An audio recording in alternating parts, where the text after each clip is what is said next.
bishops, archbishops, let me also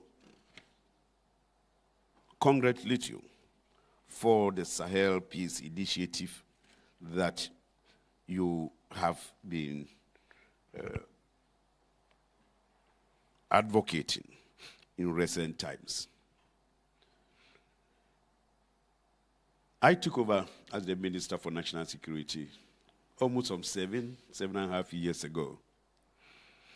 And that was to be expected.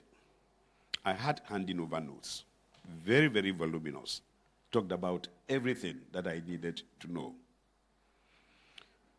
But it may surprise you to learn that the portion that related to terrorism in the sub-region was only about 2-3 pages.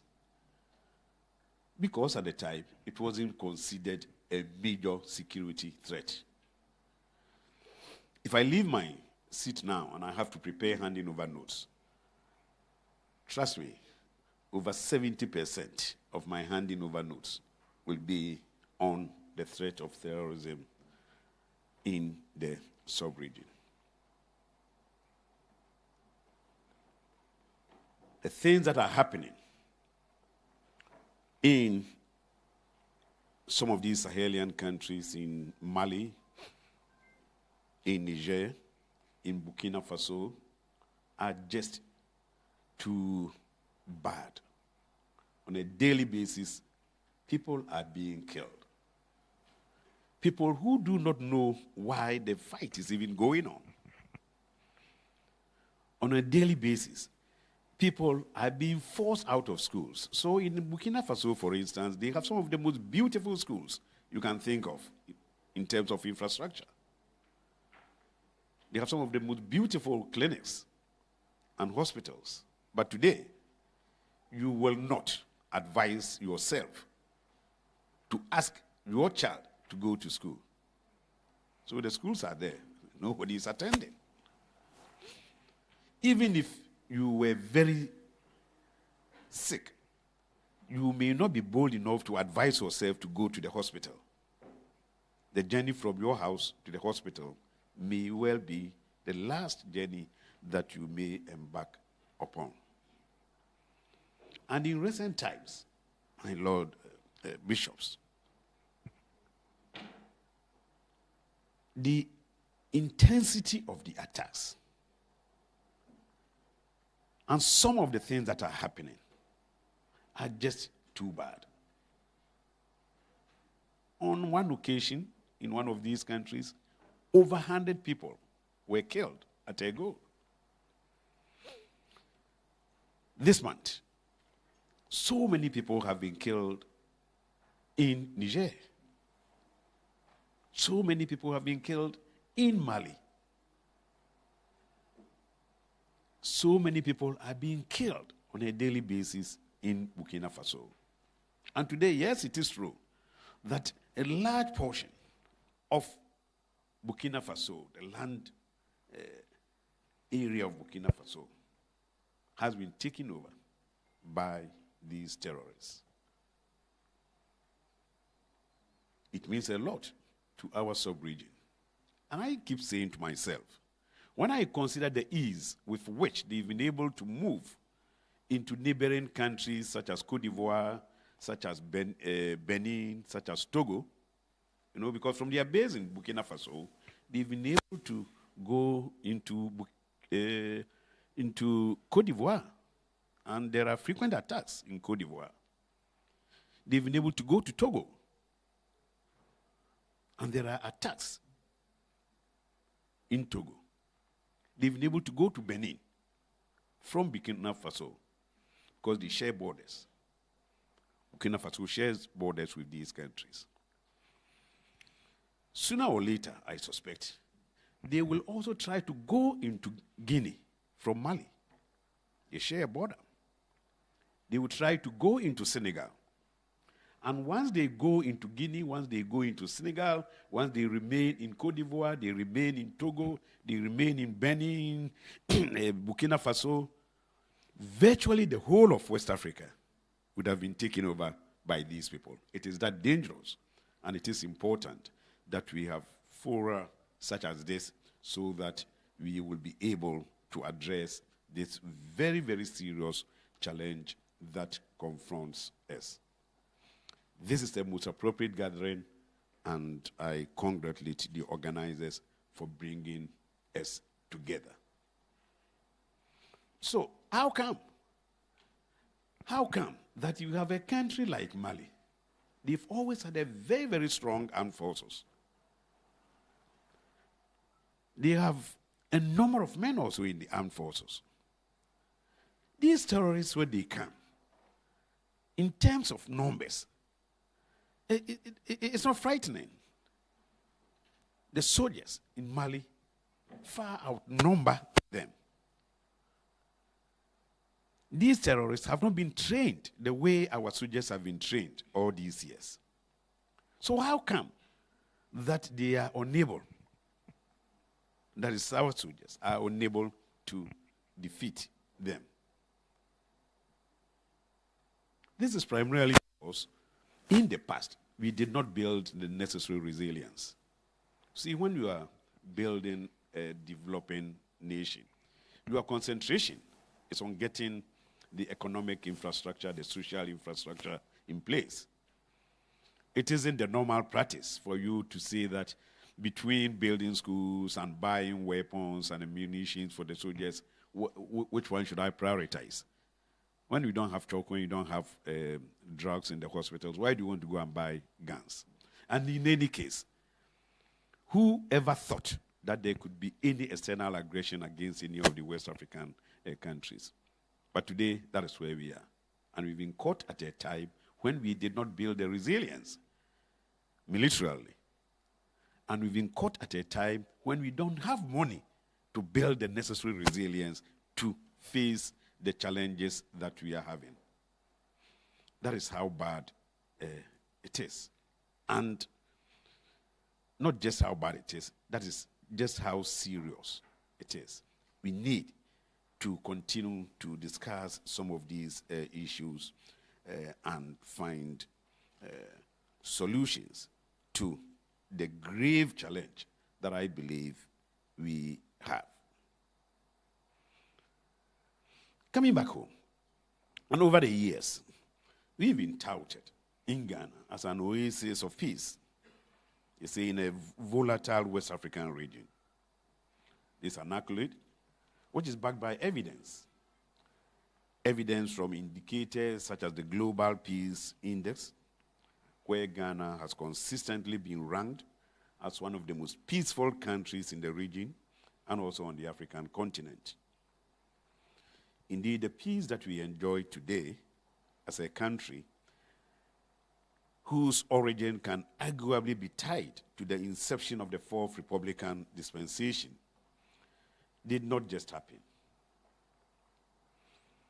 We achieved peace through hard work, through sacrifices, following decades of upheavals marked by political instability, arising from coup d'etats and counter-coup d'etats, all of which succeeded in derailing our forward march toward genuine socio-economic development in the aftermath of independence.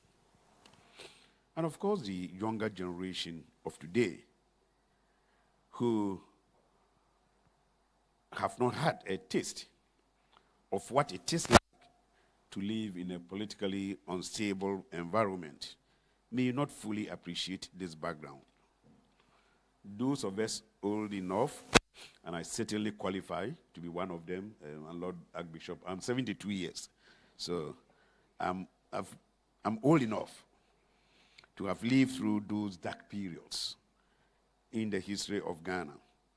And most people of my age will not wish for us to return to what some of us continue to see as the dark old days. And I don't want to sound or project myself as a prophet of doom. No. Certainly not in the presence of so many bishops and archbishops. But I remain genuinely concerned about a number of internal and external factors which, when left unaddressed, I believe can undermine the peace and stability of Ghana. Externally, I've mentioned the twin problems of terrorism and violent extremism that have spread across neighboring countries in the Sahel in recent times and which continue to pose challenges to the peace and stability of Ghana. Today, the epicenter of all these terrorist activities is Burkina Faso.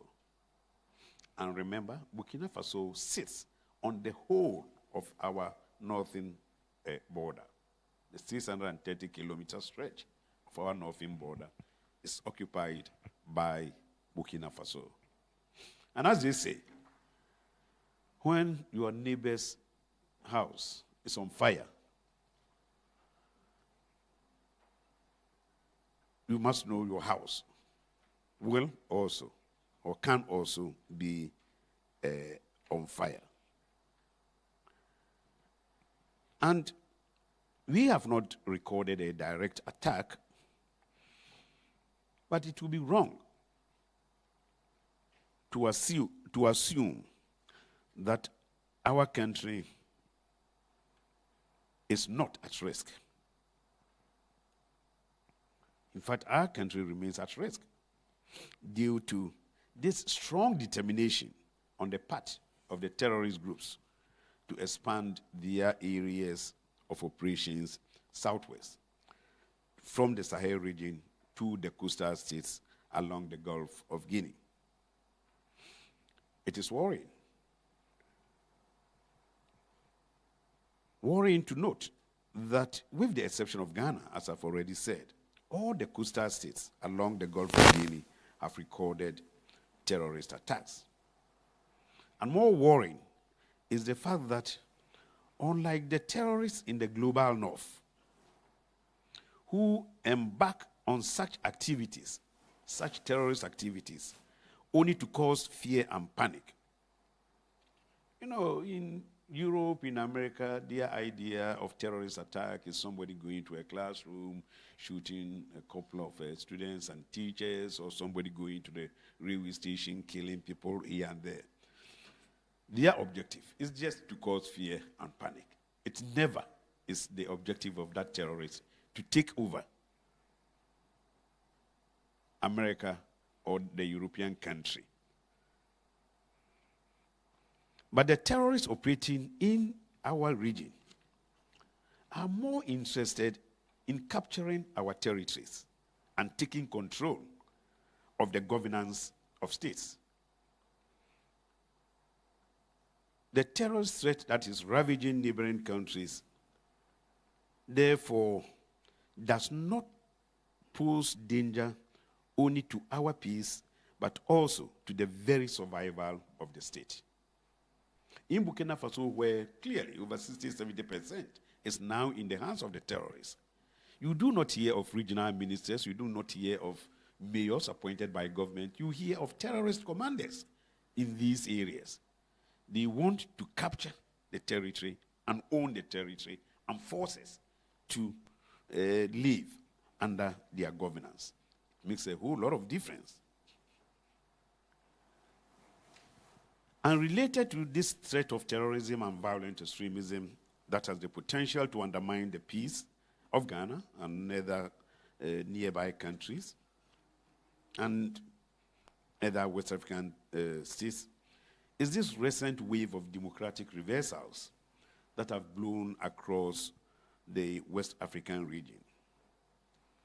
Incidentally, the countries in the Sahel region grappling with terrorism are the same countries most impacted by the recent wave of democratic reversals. In fact, the inability of democratically elected governments to address the scourge of terrorism is often cited by the coup plotters.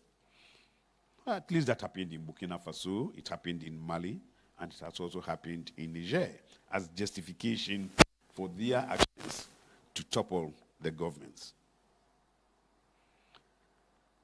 And beyond this adverse impact of the threat of terrorism on democracy, as evidenced in the case of the three Sahelian states, concerns about the potency of democracy to yield socio-economic dividends capable of enhancing the living conditions of people have also heightened across many African countries, including Ghana.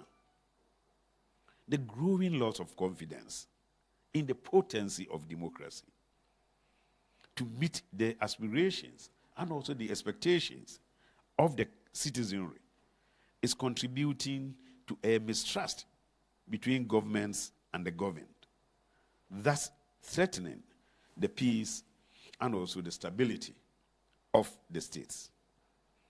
And there appears to be a great awakening among the populations of Africa who are willing to demand for good governance. Governance that promotes inclusivity.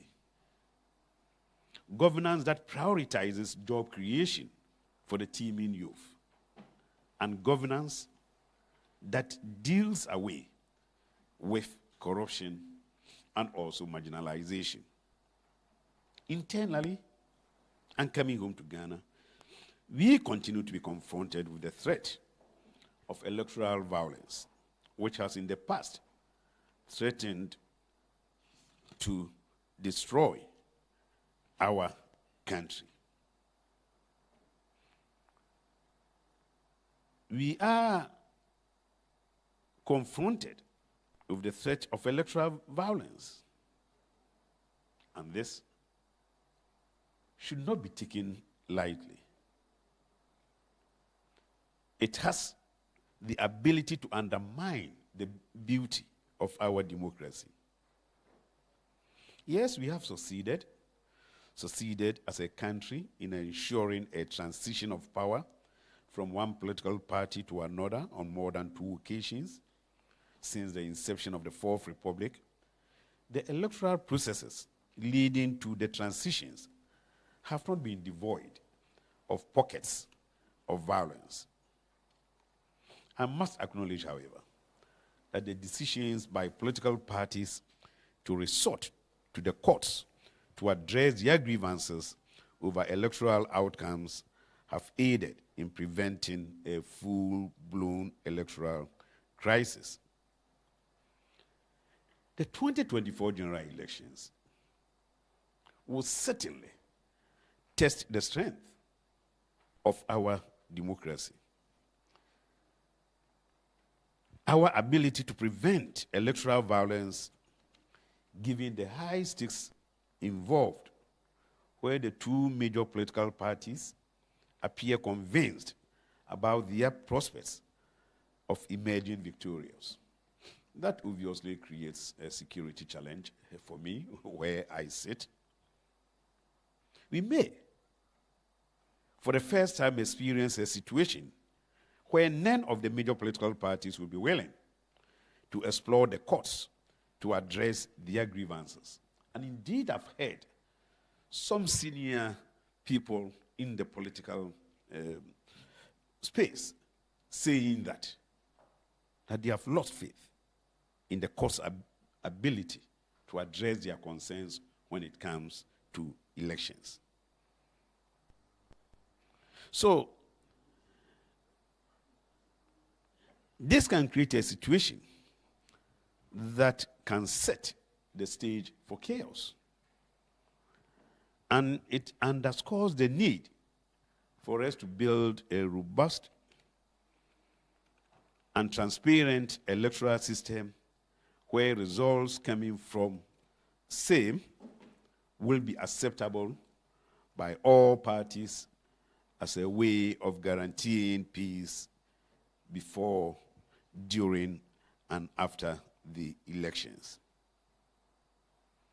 Of course, instituting measures to insulate the state against the threat of terrorism, taking steps to boost the confidence of the citizenry in the potency of democracy, to yield expected dividends, and implementing mechanisms to uphold the sanctity of the electoral process to prevent electoral violence and also preserve the peace and stability of Ghana, to me, should remain the foremost duty of the state. And yet, the state alone does not possess all it takes to build the societal cohesion and resilience that is needed to safeguard our peace and stability.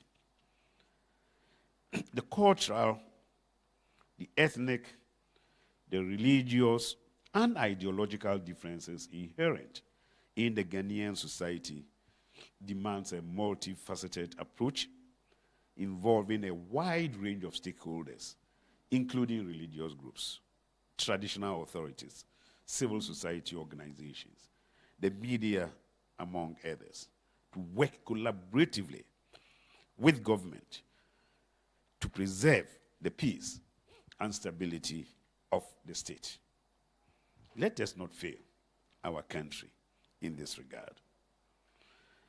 And cognizant of this fact, the national security strategy places a high premium on adopting what we call the whole of government and the whole of society approach, which demand all and sundry to actively participate in the processes aimed at ensuring the peace and stability of Ghana.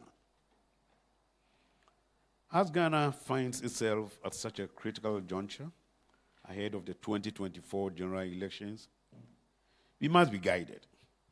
We must be guided by the fact that the actions or inactions of all stakeholders, particularly the political parties, the religious groups, the traditional authorities, civil society organizations, and the media, could have far-reaching implications for the peace of the country. And to put this in a proper perspective, the peace of the country will be jeopardized when religious leaders decide to preach sermons that incite members of one religion against another religion. Certainly, our peace will not be guaranteed if traditional authorities decide to advance arguments that create divisions among the ethnic groups. Again, we stand no chance. We certainly stand no chance at preserving the peace of the state when the media and civil society organizations become institutions to misinform and disinform in furtherance of a parochial political agenda. But let me also concede that we need the media, civil society organizations, or the groups that I have mentioned to be active in what they do to ensure that accountability remains part of our governance culture in this country. The institutions, especially the media, civil society organizations, are key accountability institutions. We cannot do without them. We wouldn't have been able to reach where we are in Ghana without them. The danger is when, instead of looking forward as a Ghanaian, they look left as this political party or right as that political party, obviously because of a parochial political agenda. I think we risk plunging the country into a deep state of chaos when politicians are also allowed to utter divisive and inflammatory comments to advance their political interests without recourse to the imperatives of unifying our people in pursuit of a common goal of development. And, distinguished ladies and gentlemen, let me reiterate. Building a peaceful, cohesive society is not the responsibility of a single entity. It is a collective endeavor. The government, civil society, religious and traditional leaders, private sector, citizens, we all need to work together. We must work together towards this common goal. We must foster a culture of dialogue, a culture of tolerance, respect for diversity. And let us please use this forum as an opportunity to reaffirm our commitment to peace and social cohesion. And please let us explore solutions, innovative solutions to the challenges that we face and build partnerships that transcend our differences. And as I bring my remarks to an end, having spoken for too long a time, but my Lord Bishops, you should understand. I mean, you don't ask politicians to come and make some few remarks, as you said to me. We like talking, especially when we have nothing to say. So, as I bring my remarks to an end, I want to call on all Ghanaians, I want to call on all West Africans to embrace the values of unity, the values of peace, the values of inclusivity. Please let us work together to build a Ghana where every citizen feels valued and secure, where our differences are celebrated, and where peace and prosperity are the hallmarks of our society. And again, my Lord Bishops, let me take this opportunity also to make a remark. Having been at the center of all these efforts being made by various security ministers, various governments in our sub-region to solve this problem of terrorism. There was a time when we felt that the best way of addressing this matter is for all of us to come together, especially those of us who are under serious threat of getting these terrorists to come and disturb us. And that was the reason why we formed what we call the Accra Initiative. The Accra Initiative brought together countries like Côte d'Ivoire, Ghana, Togo, Benin, Mali, Niger, Burkina Faso. We decided to work together. We decided to share intelligence, because in this game, very much part of the fight is getting access to intelligence. And intelligence that is gathered in Ghana and is not passed over to Ivory Coast may result in a very, very serious situation in that country. And it would be, if only they had given us that intelligence. So we decided to come together to share intelligence. Today we're doing that, and we're doing that very, very well. We also felt that none of the countries can do it on its own. And even if we can do it much better if we come together. And we agreed, and we planned that we probably could even have a multinational joint task force that could go to the aid of any of the countries that is under attack. And we were working towards that. Today, and I don't blame anybody for that, there have been some sharp differences. Sharp differences, which means that some people have tried to distance themselves from ECOWAS. And I don't blame them. I don't know whether it was right for them to do it or not. But I believe that, as the bishop said, security is everything. Right. We believe that for the purposes of our security, we should continue to be able to work together, even if there are political differences. It is the only way we can fight these terrorists.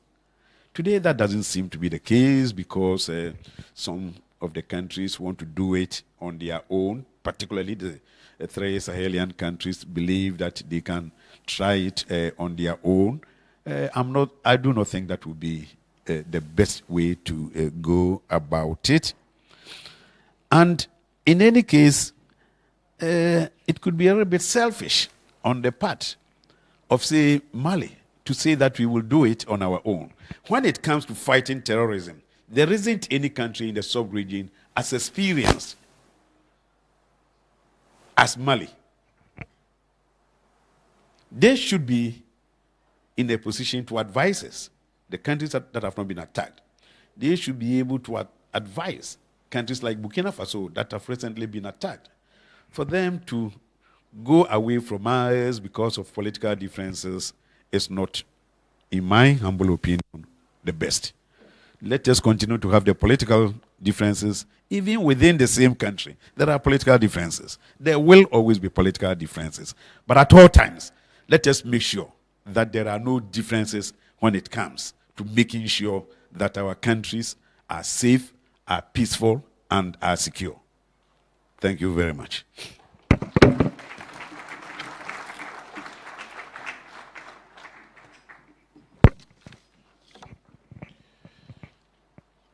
There's one thing I have discovered over a long period, at least in the last 4 years, in my encounters with the Dr. Batabanas, their center, and the things they do. So after the minister is done speaking, you suddenly feel there's a reality that has to be confronted.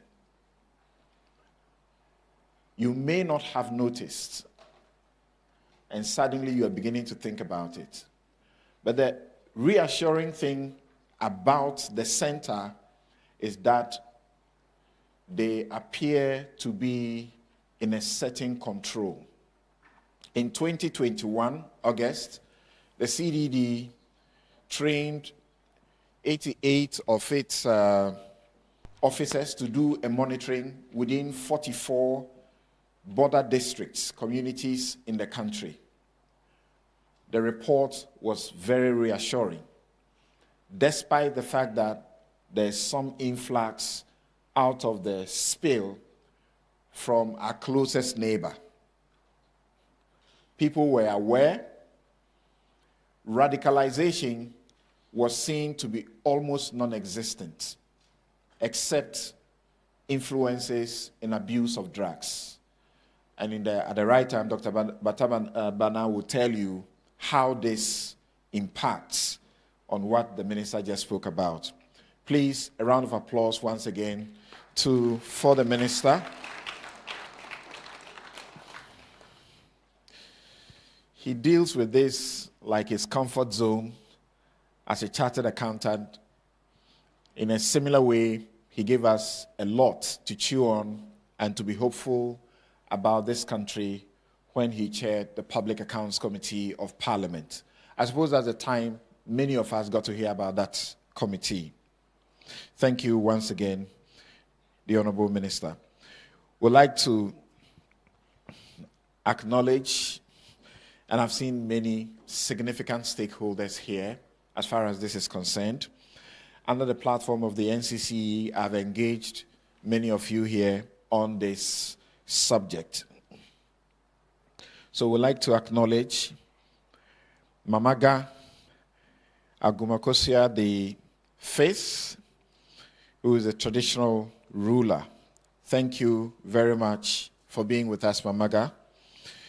Also, Togbi Bobo Lulu the Fifth, also a traditional ruler. Thank you very much, Togbi.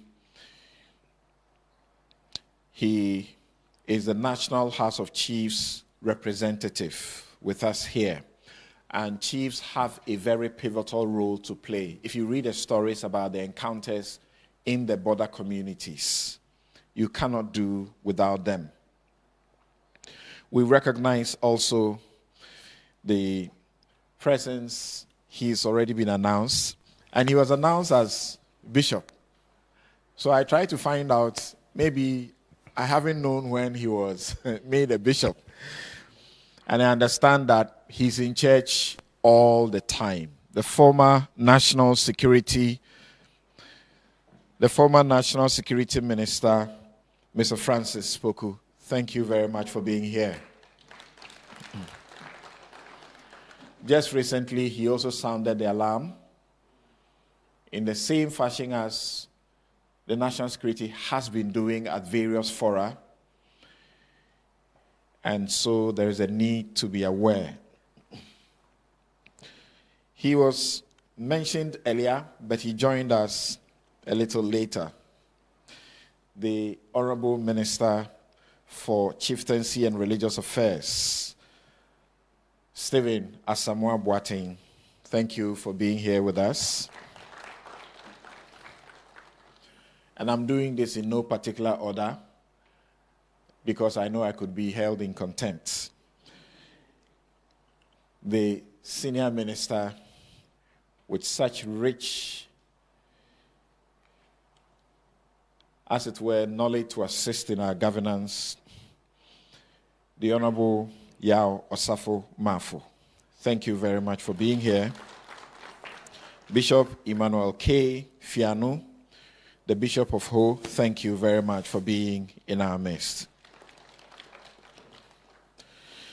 So now, we will quickly, in the next 10 minutes, get an overview of the Sahel Peace Initiative. Don't move, because right after that, there will be the launch of the 5-year strategic plan for peace building, and then we will take a break. So let's welcome Jacques Kabori, the Sahel Peace Initiative Regional Coordinator. And please, he says, listen to his heart. Thank you.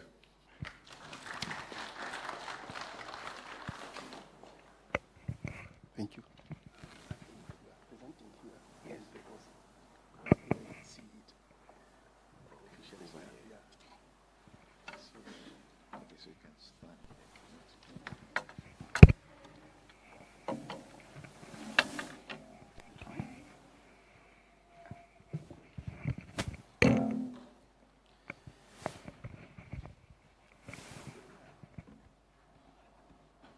I'm sorry because we are presenting here. I was asking him how we would deal with that because there is a picture here with the summary of the framework of SPI vision. I would like to apologize about this challenge. But as I said, of course, I'm coming from Burkina Faso, and we speak French there. I will try to speak English. And please, if facing an issue to understand what I'm saying, just listen to my heart. Thank you. Here we could see a triangle. We are trying to capture as possible how could be the vision of bishops of the conferences, episcopal conferences of the countries member of SPI. As you could see, and it's already said, SPI is a call. It's the alert. As in Africa, we used to see in the past time, in our country's culture, there is someone who, even at night, will go out and call with an instrument to whistle and call all of the population to go out on the night. And then even kids, women, youth, and elders will know that there is something happening. This is an initiative. And the bishops, thanks to the minister of talking about the mapping of the situation in West Africa, the bishops noted that there is something wrong happening. And they said that we have to do something. Not only bishops of one country, but all the bishops, all the conferences, we have to do something. We have to go out of the church and be with the population and live with them. And the main issue was insecurity. The main issue was lack of cohesion. The main issue is if the human being is being destroying, what could they do? And they said that, let us advocate. And then the first point, how there is the regional advocating. And after that, of course, some stakeholders could hear this message and come and sit together and discuss and share their vision, their experiences, like we are doing here today. This is the network. There might be a regional network after a regional advocacy. And after the network, of course, there might be programming activities to face the daily issues through projects, but also programs. The regional programming could involve stakeholders like the NGOs, the international NGOs.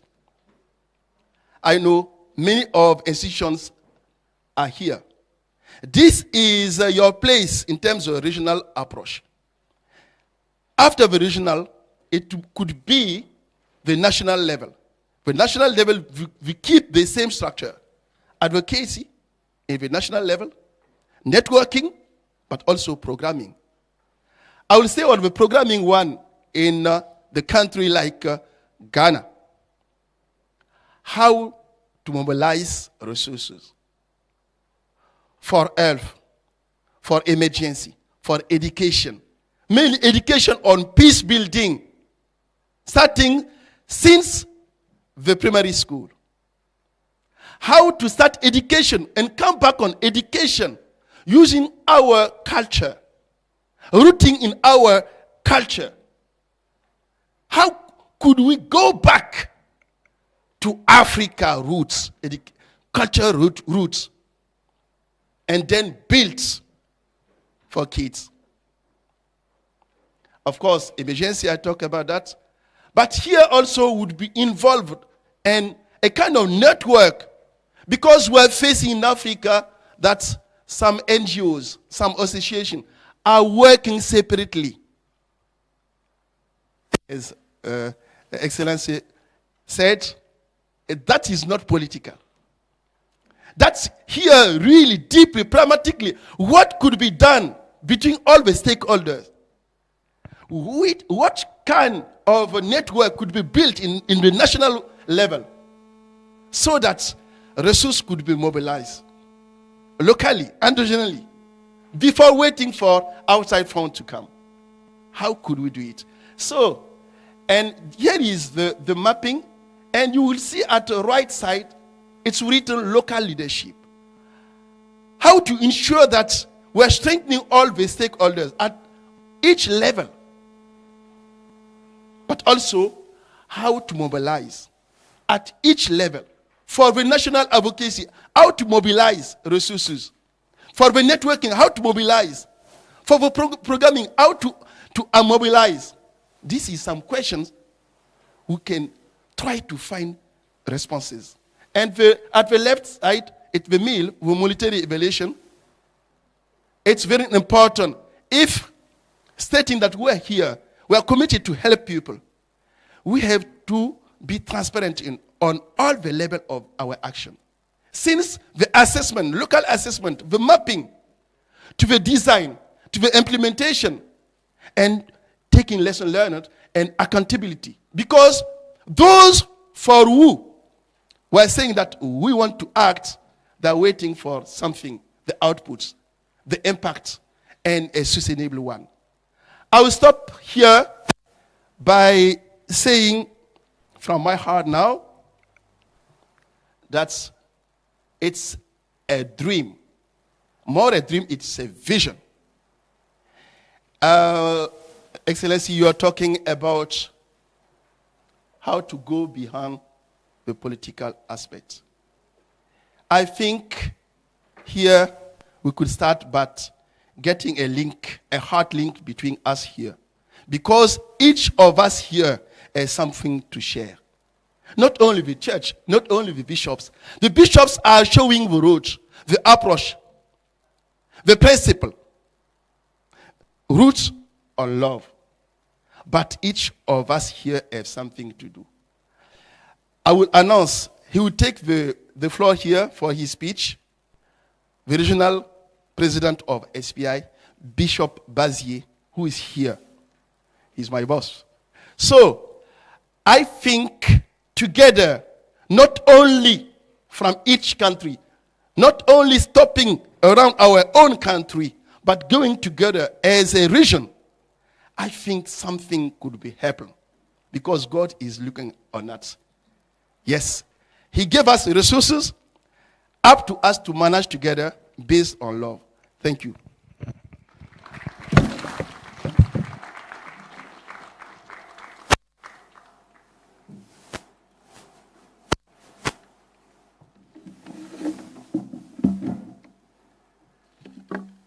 Thank you very much, Mr. Mbori.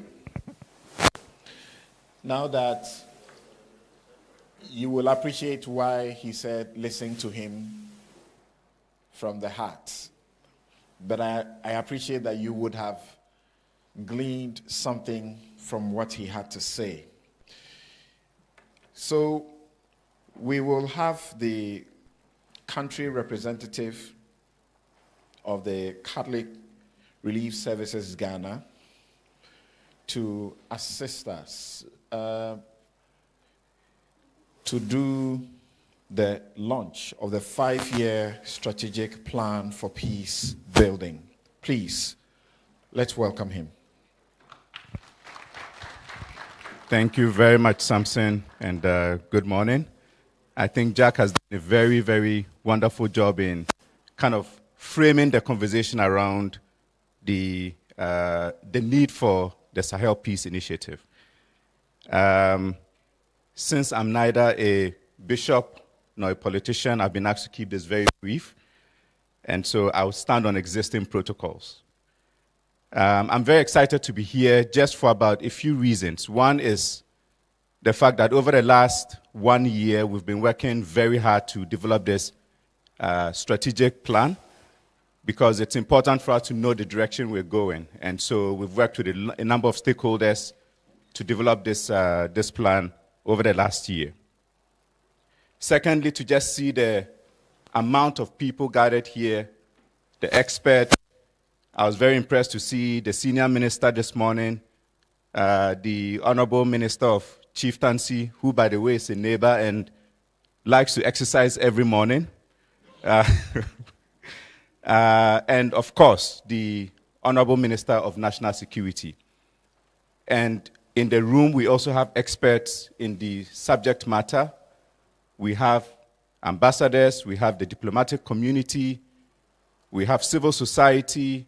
In fact, we have all our chiefs, religious leaders. We have all the people needed to advance peace and security in Ghana. So my work here is very simple, just to frame, provide a little bit of insight into what is in the strategic plan and create indulgence of the high table to launch the plan.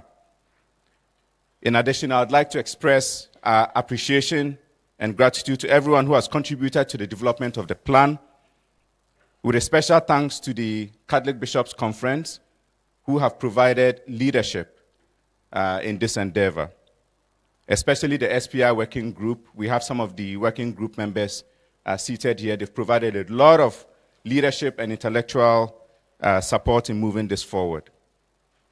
I'm also grateful to the Ministry of National Security, who have provided some legitimacy to this process by contributing and reviewing and providing input. And in fact, if you look at the plan, which will be launched fairly soon, the preface is written by the Honorable Minister, just to show the level of involvement. And as the Honorable Minister mentioned earlier on, we've worked very closely with the ministry as CRS. And I'd like to give special commendation to Brigadier General Timothy Batabana. He is no ordinary man. If you see his title and his achievements, it's great. But he's an extremely humble, ordinary man. He's made himself ordinary. So, Honorable Minister, we just want to, in your presence, acknowledge the support that Brigadier General has provided to us. He's incredibly accessible. And I think this is what security is all about, where we can bridge that gap between civilians and the military forces. And I think he's such a fine example in this regard. I'd also like to thank the SPI Regional Coordination Office, headed by Bishop Bazier, for the support and the financial contribution they've made through the investment that CRS has made in this process. And very lastly, to the Justice and Peace, Governance, Justice and Peace Directorate of the National Catholic Bishops' Conference, Secotaps, Nabokado, who have all played crucial role in the implementation of SPI over the last 2 or 3 years. About 5 years ago, the Episcopal Conferences of Burkina Faso, Cote d'Ivoire, Ghana, Mali, and Niger convened in Burkina Faso. And the reason why they came together was to address this crisis in the Sahel region. I was just reading the preface and understood that just in the first quarter of this year alone, we've had about 984 attacks, and also about 3,214 deaths, which is a sharp increase of about 130% from what we were experiencing last year. So it means that this crisis is huge and has been stemming for the last 10 years. So they convened to look at how they could address this issue, which culminated to the Sahel Peace Initiative.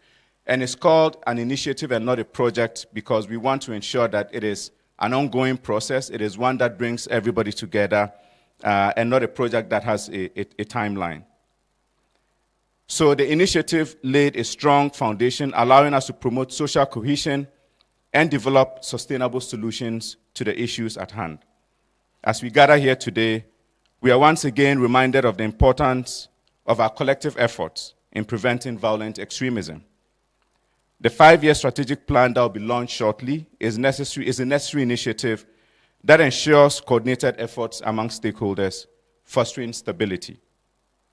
We cannot speak of our national identity without charting a course towards integration of peace, security, and development.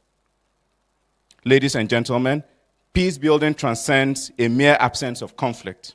It involves creating an enabling environment where every individual can thrive. And this is why it's also important for us to address the issue of marginalization. I see our friends from the Fobe Youth Association. This is one of the areas that we want to provide some support to as part of this strategy. So the strategic plan outlines a soft approach that complements ongoing counterterrorism efforts and harnessing the Catholic Church's influence to advance peace building throughout Ghana and also to leverage on the Church's convening power. So what is in the plan that we're going to launch today? The 5-year SPI plan for peace building is anchored on 7 carefully selected pillars. The first pillar is promoting interreligious, intergenerational, and intercultural dialogue to foster tolerance and prevent tensions. And if you look at the landscape of conflict within the Sahel region, it is evident that people have utilized or misrepresented religious beliefs to perpetrate violence in many communities. The second part is enhancing security and social cohesion through community engagement and international collaboration. And again, we're recognizing that every stakeholder has a role to play in enhancing security, and especially at the community level, where we can build trust between local communities and security forces. I think the Honorable Minister talked about the Accra Initiative, looking at why it is important for us to have international collaboration. As we sit in the room, I note we have several representatives from the international community. We have the German ambassador, we have EU representatives, the US embassy, all gathered here, among many other international stakeholders. And the SPI has also been working over the last 2 years to provide global attention on this subject. So I think about 2 years ago, we organized a dialogue between Christian and Muslim leaders to interact with the US Senate Committee on Foreign Relations. And just last year, we sent 2 delegations, an interreligious delegation to the US to interact with the headquarters of USAID, policymakers, think tanks, congressmen and their representatives to shed light on the issues of the Sahel region and to mobilize global policy action around these issues. The third part is looking at strengthening the humanitarian response and crisis management to build community resilience. We cannot tackle the issue of peace without looking at the humanitarian impact that is already caused by the conflict and the tensions we're seeing within the region. And if you look at the border towns of Upper East and Upper West, they've become home to many refugees who have fled Burkina Faso into Ghana for safe haven. And it's important that we can look at global action and national action that can at least provide some relief to these displaced people.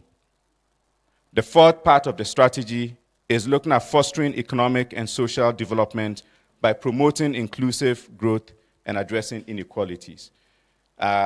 Very fundamental to the issue of peace and building community resilience is the extent to which people can meet their basic needs and services, as well as have economic livelihoods. And so it's important that as we look at the concept of security, it is not treated as a standalone entity, but one that is heavily linked to socioeconomic development. After all, when people are economically stable and their needs are met, it's difficult for violent extremists to bring in goods and services to influence their behaviors.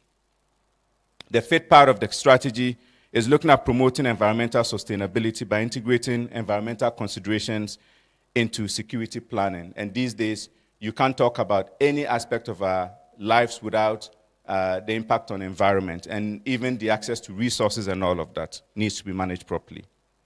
The sixth part of the strategy is enhancing advocacy and awareness to counter extremist propaganda and raise public consciousness. And this is an area that the Ministry of National Security has done well. I think we all know see something, say something. And it's important that we continue to publicly discuss some of these issues for public awareness. And that is why this project is also, this initiative is also working closely with the Ghana, GJA, Ghana Journalist Association. And the seventh part, which is not the least, is issues around gender considerations. When issues of security happen, women suffer the most. And so how do we put them at the front and center of this initiative, ensuring that we can empower them and prevent gender-based violence as well? These are the 7 key pillars of the strategy. And the strategy is guided by certain principles. I think Jack mentioned a few of them. Issues around inclusivity and participation, evidence-based decision-making, local empowerment and local leadership, adaptability and resilience, collaboration, and partnership. And again, as I indicated, the road to getting to this point was very consultative, ensuring that we had all the stakeholders and decision-makers around the table. So this comprehensive framework aims to create a peaceful and inclusive society by leveraging collaborative efforts and complementing government efforts. And I just want to again commend the Ministry of National Security for the leadership it's providing and for ensuring that we're demystifying security and showing that it's possible for us to have that collaboration between stakeholders. The successful implementation of this strategic plan will require coordinated efforts from the church, the National Counter-Terrorism and Fusion Center, and other key stakeholders, most of whom are in this room. It also requires resources. After all, we cannot implement these activities. All these pillars have activities that ought to be implemented. And so looking at how we can implement these activities, both kinetic and non-kinetic, to ensure that we are holistically tackling the issues at hand. Resources to undertake dialogue, mobilize, and implement these strategies should be what we're looking at going forward. And so very happy to see that we have some of the donors in the room. It is therefore a call on our donors, the national government and civil society, communities, and all interested stakeholders to not only mobilize resources, but also look at how we can manage these resources at hand through synergies and collaborations so that we are not reinventing the wheel or duplicating efforts. Our overall vision is clear. We want to have a peaceful, inclusive, and sustainable society built through collaborative efforts, and an alignment with government initiatives. So as we embark on this journey with the SPI Ghana 5-year strategic plan, let us remember that it is more of just a road. It's not just a roadmap. It is a shared vision that demands our collective action and dedication. And so I urge each of us here in the room, government officials, civil society, organizations, international development partners, local communities, traditional leaders, religious leaders, to join in this communal endeavor to build a peaceful and cohesive Ghana. So when I was asked to do the launch, I said, well, it's going to be very difficult for me to launch this document when we have the senior minister in the room, the Minister of National Security, the President of the Bishop Conference, we have the SPR coordinator, our Minister for Chieftaincy, and we've just been joined by the EU Ambassador, His Excellency H.R. Razali. Welcome, sir. So I would, this is how the strategic document looks like. And so I'm going to call on the high table to look at the document. And Honorable Minister, I know this is probably a breach of protocol, but I would humbly request that we add your voice to the launch of the strategic document so that we know that it's blessed by the Honorable Minister himself. So, Honorable Minister, with your kind permission, if you could do us the honors of officially launching it. Now, for everyone else, we have a barcode that will be shown here. Can we project it?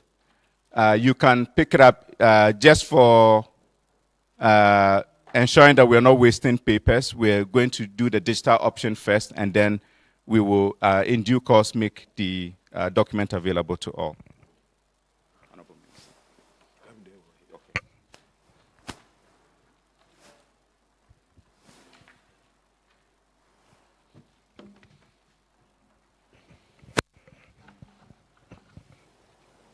My Lord Bishops and distinguished guests, ladies and gentlemen, the preface to this publication was written by myself, which means I fully associate myself with whatever is contained in this booklet, and not only me, my ministry is supportive of it. We have contributed to it. We want to be able to contribute to it. But let me tell you exactly what came to my mind as briefed about this project that my ministry was engaged in. I said to myself, so why haven't we done this all this time? And I also said to myself, may it so happen that it doesn't end, that other institutions will also consider doing something like this. This initiative in Ghana, if ever there was a project that was extremely useful, most relevant, very, very timely, in my opinion, it is this initiative. And I think we should all give it our support. We should all give it our support. If there is anything that should always bind us together as citizens of a country or in the sub-region, obviously, it is peace and security. We may have our differences. It always has been my extreme pleasure to be, like the senior minister, a strong supporter of Kotoko. My own son that I brought to the world thinks Kotoko is not a team. and is a strong supporter of House of Folk. We may have our differences, but when it comes to peace, security in the country, there can be no differences. And that is how I look upon this project, and that is why I commend this project, and that is why I believe all of you must be involved. Initially, we had this fear. Should we go about telling Ghanaians about all these threats coming from terrorism and violent extremism? We thought we needed to be careful. Then at some point in time, we said, no. The way things are developing, as many Ghanaians should know about it, which was why we came up with, if you see something, say something. We are now making an appeal to institutions, the business community, the religious bodies, the religious organizations. We're making an appeal to you to also get you to come and help us. This is a wonderful initiative by the Catholic Church. I commend them. And as I said, in declaring it as launched, I want to urge all of you to support it in any way that you can. And the document is accordingly launched. I thank you. Thank you very much, Honorable Minister. So may I kindly ask the High Table to, just for the photo ops, to rise and maybe we show the strategy for media capture. Thank you very much.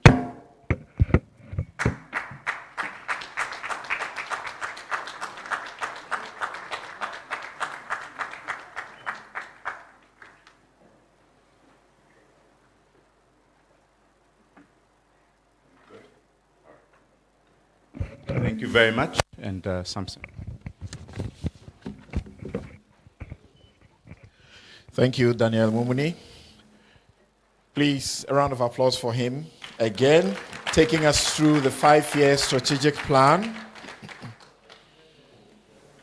If you're listening to the Minister of National Security carefully, there's one thing that he repeats that you will find also was a common theme when the bishops decided to get together in 2019 to birth the Sahel Peace Initiative.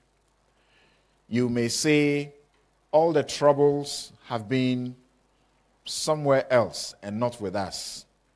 As I mentioned earlier, within just 45 years, as many as 327 coup plots, coup attempts, 80 successful. And in 1999, there were 3 within 1 month. Niger, Guinea-Bissau, and Comoros. We have, in recent times, seen a resurgence, which has brought fear into every nation, particularly this country.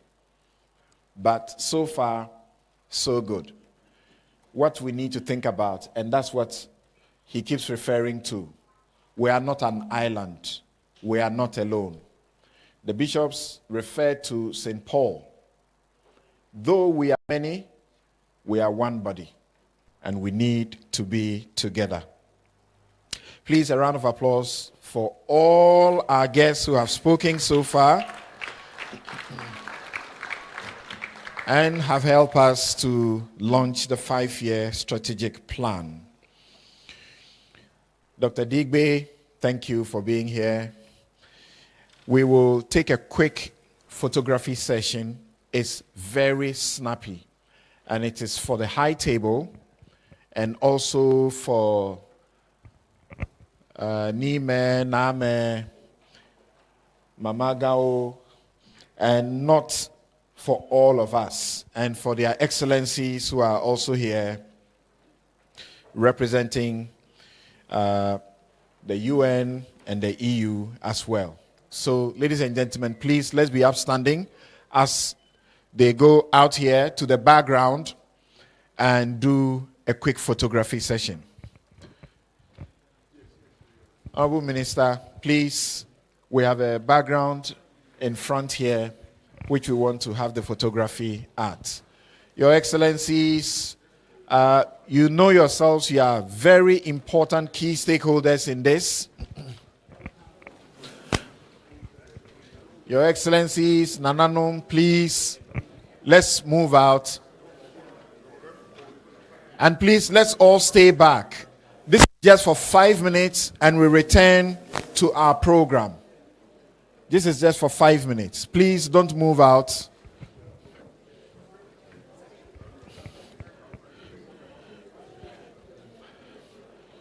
Yes, Dr. Digbe, please.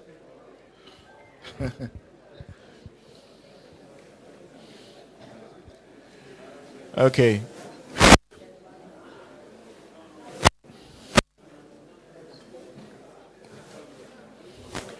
Please, we are staying back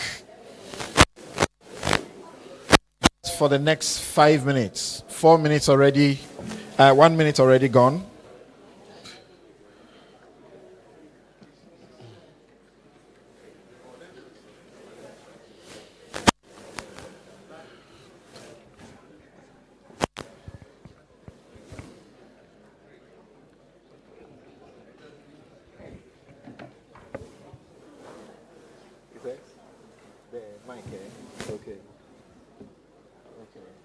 Well, initially it was not even working, so we'll manage.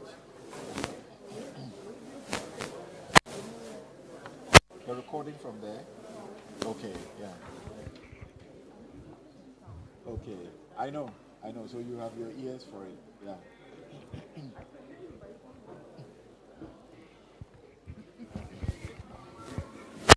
Please, if you are stretching, make it very quick.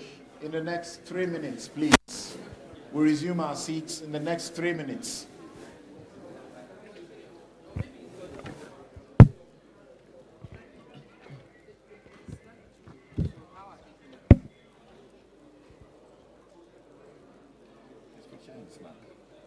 So they are supposed to take their... It's just here. You think it will take too much? Because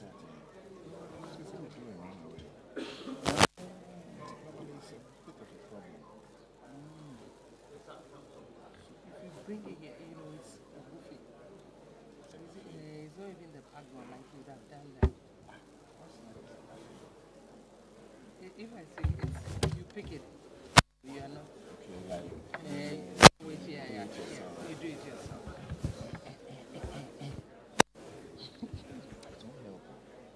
That's me. Then we have to do anything to something. Let me do that.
Thank you very much.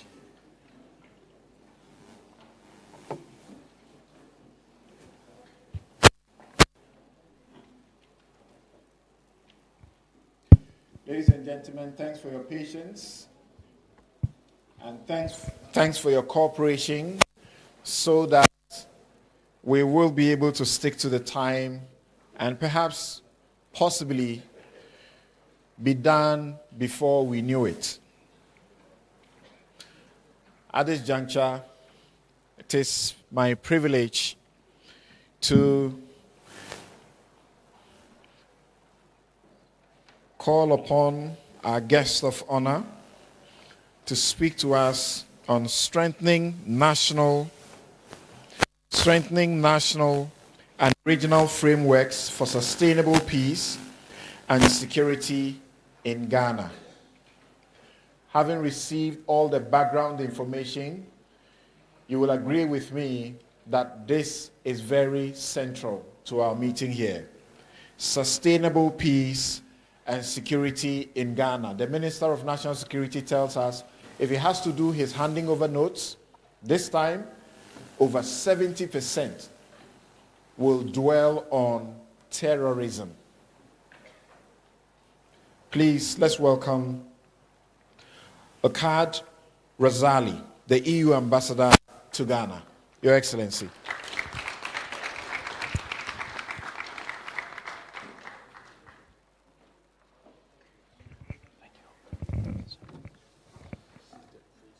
Okay, great.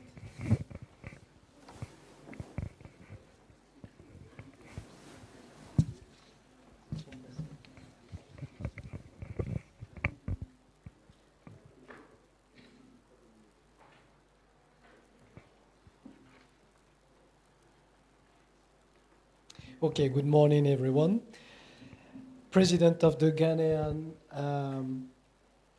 Conference of Catholic Bishops' Conference, dear Lord Bishops, dear Senior Advisor to the President of the Republic of Ghana, representatives of the Ministry of National Security, dear friends from Catholic Relief Services, and all protocol observers. I'm grateful for the opportunity to address you here today on a very important topic for the European Union and Ghana in their partnership. My key message is straightforward. Social cohesion and inclusion, as we all know, are key to peaceful societies and to a peaceful society in Ghana. I fully realize that with that message, of course, I'm preaching to the choir. And after all, Ghana, as we have heard and witnessed, has long demonstrated peace and stability thanks to its inclusion and tolerance to different religions, languages, and ethnicity. But as stated by the President of the Republic during the State of the Nation, we cannot take peace for granted, as Ghana's immediate neighborhood has become increasingly unstable and growing threats to extremist ideology now pose sizable risks within Ghana's borders as well. We have witnessed in Sahel countries economic hardship, unemployment, and lack of access to basic services for vulnerable communities, which been made prone to violent mobilization. To cut it short, this is the reason why in the EU-Ghana partnership over the 5 last years, the European Union has launched over than 20 initiatives to protect and sustain peace and security in Ghana. They span from soft security with community engagement and mediation to hard security with delivery of military equipment. Altogether, the European Union and its member states have dedicated approximately 90 million euros to advance peace and security in Ghana, in securing a substantial portion of our bilateral cooperation between the European Union and Ghana. And the European Union has provided over the years 1.1 billion euros to the ECOWAS in terms of support for peace, security, and regional stability. Our ongoing support to ECOWAS peace and security architecture includes the 27 million euros EPSAO project, which initiative strengthens cooperation on training, reinforces ECOWAS mechanism to promote peace and stability.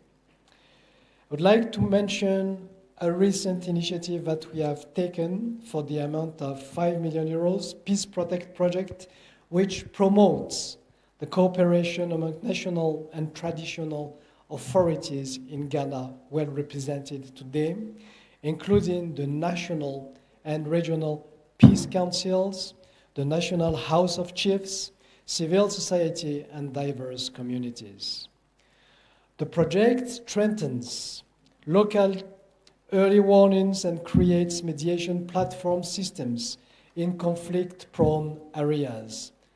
Already, the European Union-funded mediations have produced tangible results in resolving chieftaincies conflicts, diffusing parties' tension, and preventing inter-community violence. Ladies and gentlemen, today's forum takes place 130 days ahead of an important election in this country. The December 7 presidential and parliamentary elections will once again put Ghana's social cohesion to the test. Elections are inherently competitive, particularly in a winner-take-all electoral system, but for decades now, Ghana has been an example in the region for the organization of credible and peaceful elections with relatively smooth handovers of power between the main political parties. We recognize the contribution of Ghana's active and vibrant civil society in realizing this ambition. In 2020, I would like to recognize that religious leaders played a central role in sustaining peace. With Ghanaian institutions and organizations firmly behind the steering wheel, the European Union will contribute to supporting peaceful elections in December with a focus on 4 key strands of work. Firstly, observation.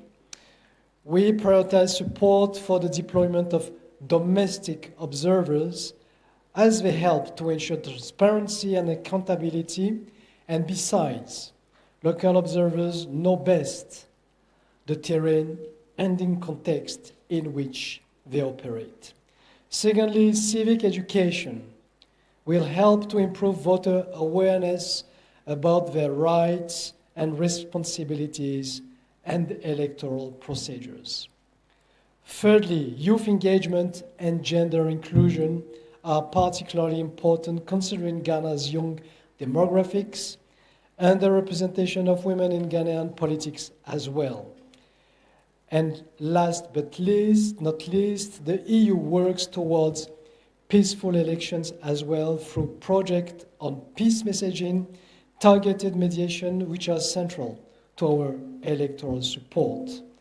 Noteworthy is the European Union's support for the National Election Response Group, consisting of security actors, the National Peace Council, traditional and religious bodies, political parties, civil society, and the media. The group serves an early warning and response function and regularly gathers to monitor, analyze, and act against potential threats to the December 7 elections. The European Union is confident that 2024 will close with yet another peaceful vote. Reaching this goal will require a collective effort, and after all, no continent in the world, no electoral system, and no democracy is immune to election-related violence. The European Union stands ready and assists already to help ensure that Ghana sustains its reputation as an open and peaceful democracy. I thank you very much.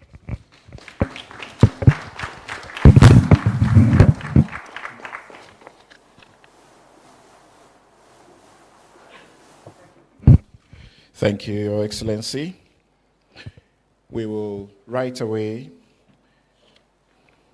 invite Barbara Toulouse-Clemens, Country Representative for the World Food Programme, the Acting Resident Coordinator, to also address us briefly. Please put your hands together.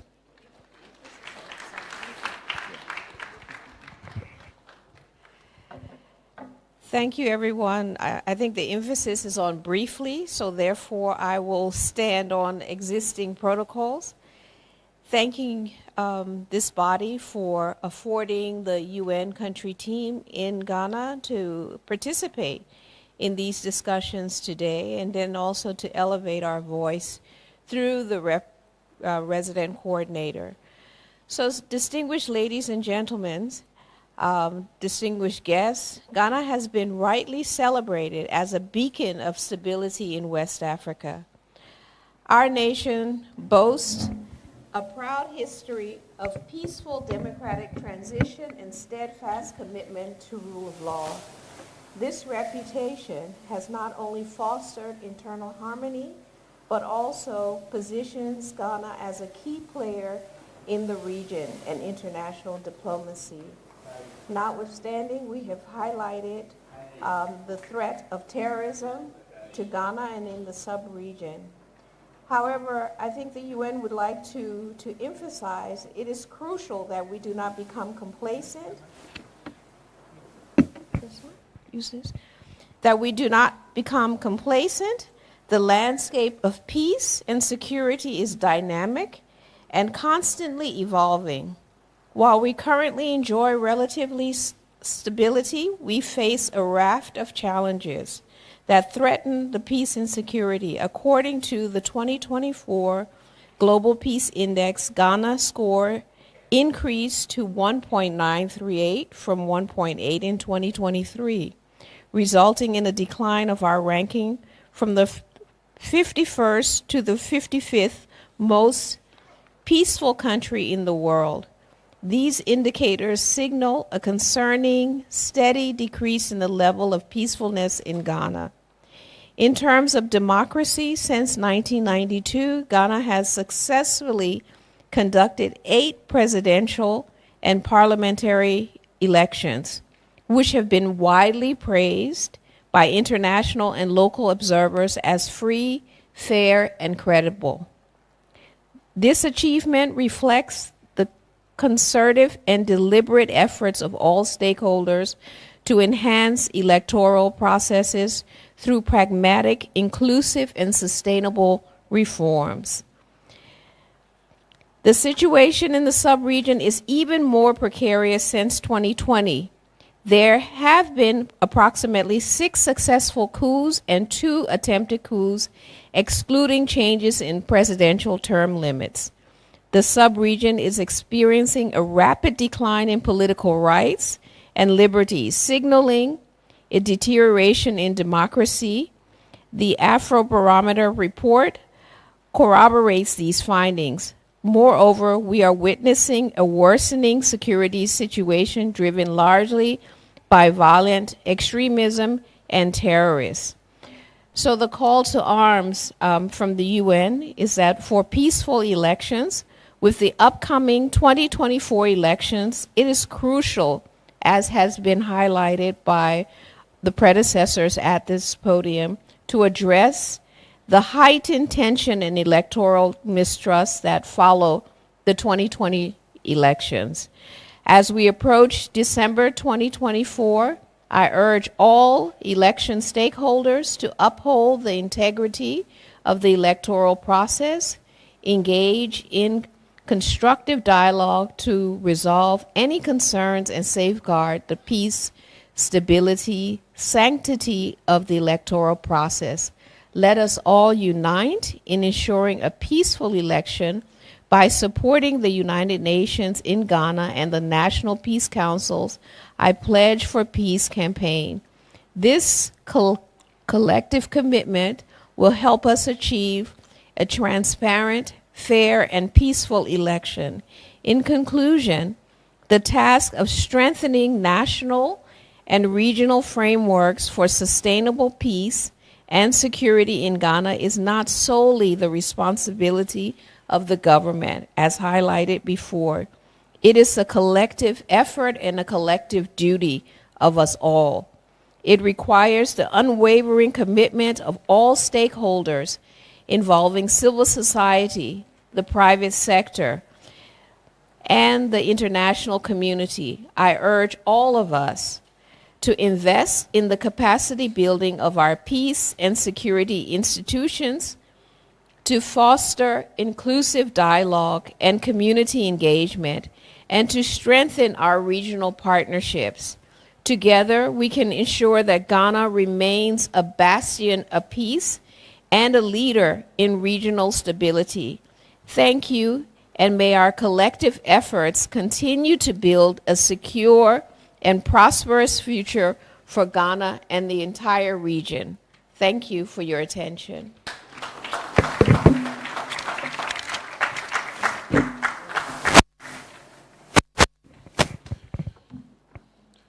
Those are very insightful, significant statements that I suppose we are taking good note of. And I'm excited that we are moving according to plan as far as our time is concerned. We will have a presentation shortly on leveraging the gravitas of the church. The church is such a formidable platform for the purpose of ensuring social cohesion, security, and peaceful elections. The Minister of National Security raised the issue of election violence, which is real unless it is properly handled. So we shall be having a presentation on leveraging the gravitas of the church and other faith-based institutions in fostering social cohesion and peace in Ghana.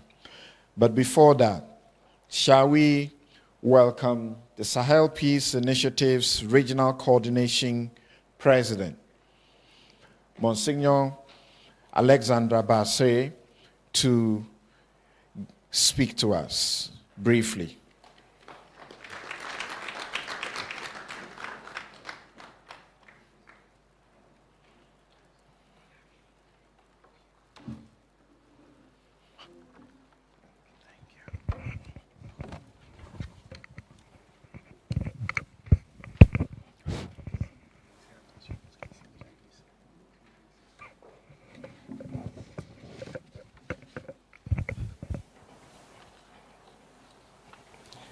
Excellencies and dear brothers, bishops of Ghana, I would like to beg your pardon because I will present my speech in French for two reasons. The first reason is that those who are in French-speaking countries, they cannot follow our speeches, and we want to allow them to follow them.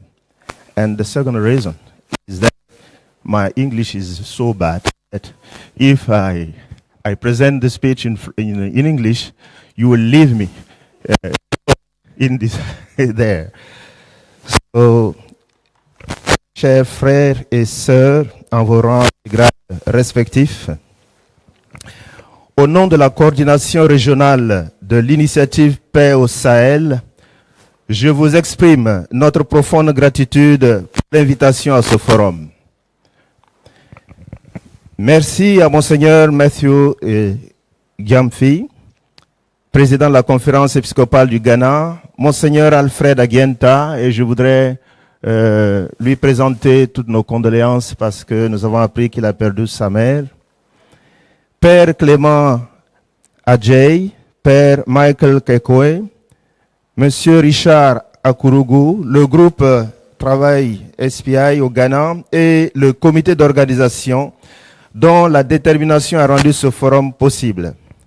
Je salue chaleureusement son Excellence Monseigneur John Bonaventure Kofi, archevêque métropolitain d'Accra, ainsi que les évêques auxiliaires Anthony Nar Azare et John Kobina Louis.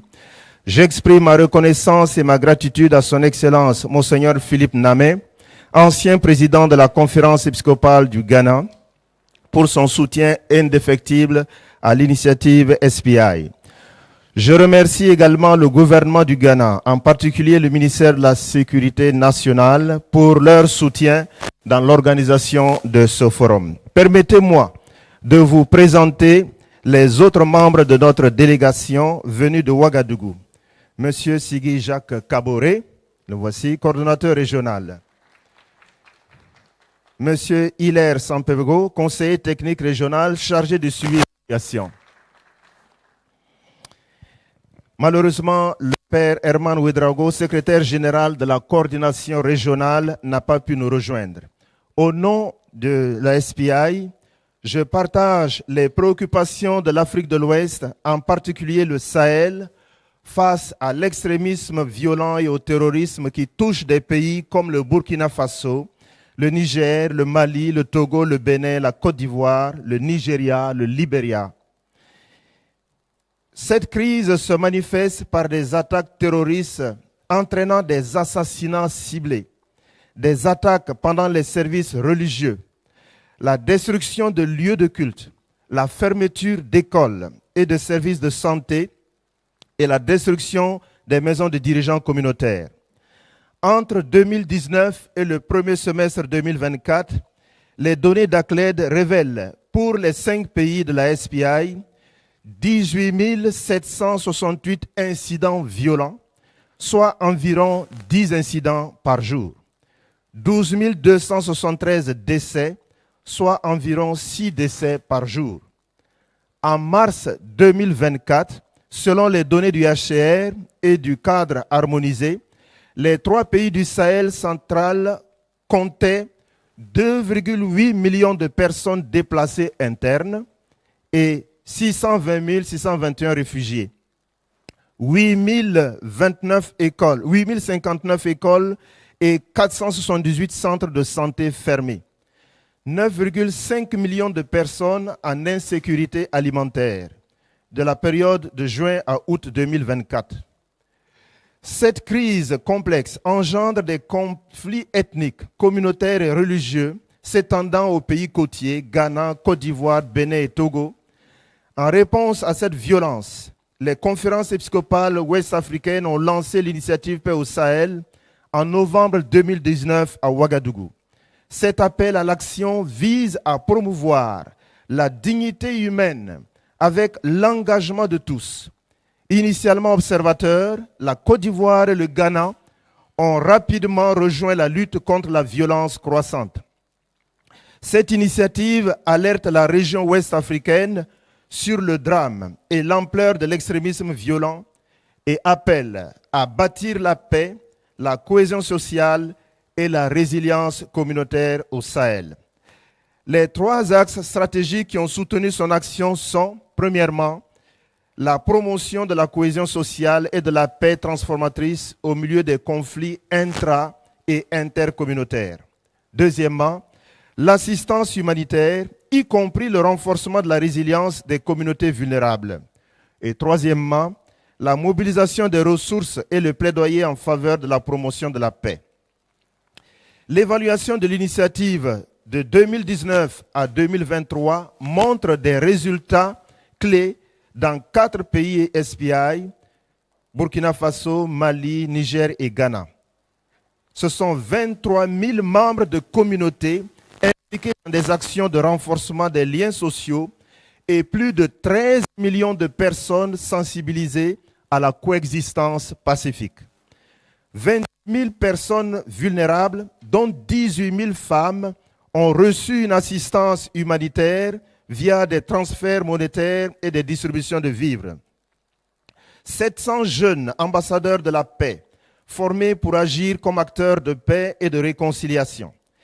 4 500 enfants et jeunes éduqués à la coexistence pacifique, la non-violence et le dialogue interreligieux via des conférences, ateliers et débats. 152 journalistes et communicateurs formés pour des reportages sensibles au conflit. Soutien à la création d'un observatoire sur la paix et la cohésion sociale au Burkina Faso. Malgré ces efforts, les besoins des populations en détresse restent immenses. Il est urgent de rendre opérationnelle la vision SPI, mobilisant toutes les énergies pour atteindre cet objectif. Faisant écho au message des évêques de la SPI réunis à Ouagadougou en novembre 2019, je lance solennellement cet appel au pouvoir public de faire de la protection des populations une priorité absolue, de promouvoir la bonne gouvernance, de lutter contre la corruption et d'assurer une répartition équitable des richesses. Aux leaders religieux d'éduquer au respect de la vie humaine, de préserver la liberté religieuse et de promouvoir le dialogue interreligieux.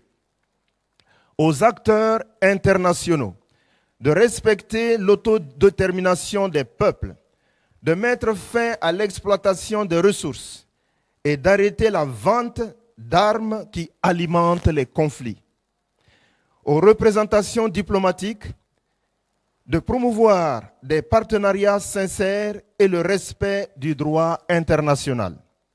Aux populations touchées, de rester dignes et confiantes sans céder à la haine ni à la vengeance. Aux ONG et à toutes les personnes de bonne volonté, de travailler pour un monde de justice et de paix.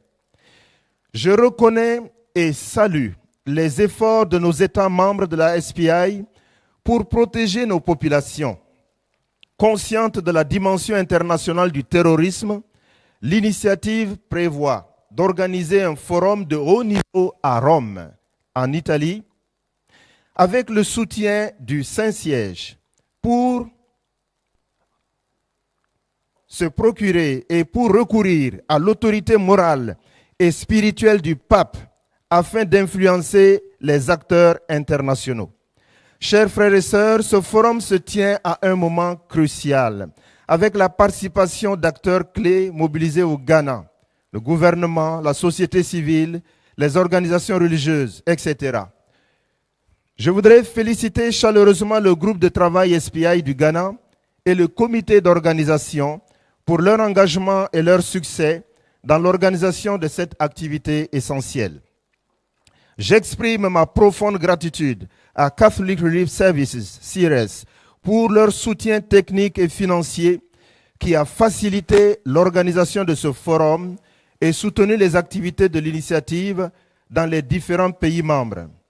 Leur soutien qui encourage la diversification des partenariats incarne parfaitement l'esprit de la SPI. Je vous adresse ce message en espérant une plus grande implication des communautés, des leaders ouest-africains dans les initiatives de la SPI pour la paix. Ensemble, luttons contre la violence au Sahel et en Afrique de l'Ouest et renforçons les mécanismes de réconciliation et de paix. Que ce forum dynamise l'initiative sous-régionale et permettent des actions plus efficaces pour promouvoir la paix. Dans cette marche pour la restauration de la paix au Sahel et en Afrique de l'Ouest, votre engagement et votre contribution seront toujours précieux et déterminants. Unis, nous serons plus forts pour lutter contre les violences multiformes et établir les conditions durables de paix, de cohésion sociale et de réconciliation pour le bonheur de nos peuples. Ensemble, nous renforcerons notre capacité à restaurer la paix et à promouvoir une société où il fait bon vivre. Alors, chers frères et sœurs, Que le Seigneur Tout-Puissant et Miséricordieux vous protège et vous garde de tout mal. Qu'il renforce notre communion et notre solidarité sous-régionale. Qu'il accorde sa miséricorde à toutes les victimes du terrorisme. Que son esprit vous guide pour des travaux fructueux, afin que nous puissions ensemble restaurer et renforcer la paix, la cohésion sociale et la réconciliation au sein de nos communautés. God bless you. Thank you very much for your attention.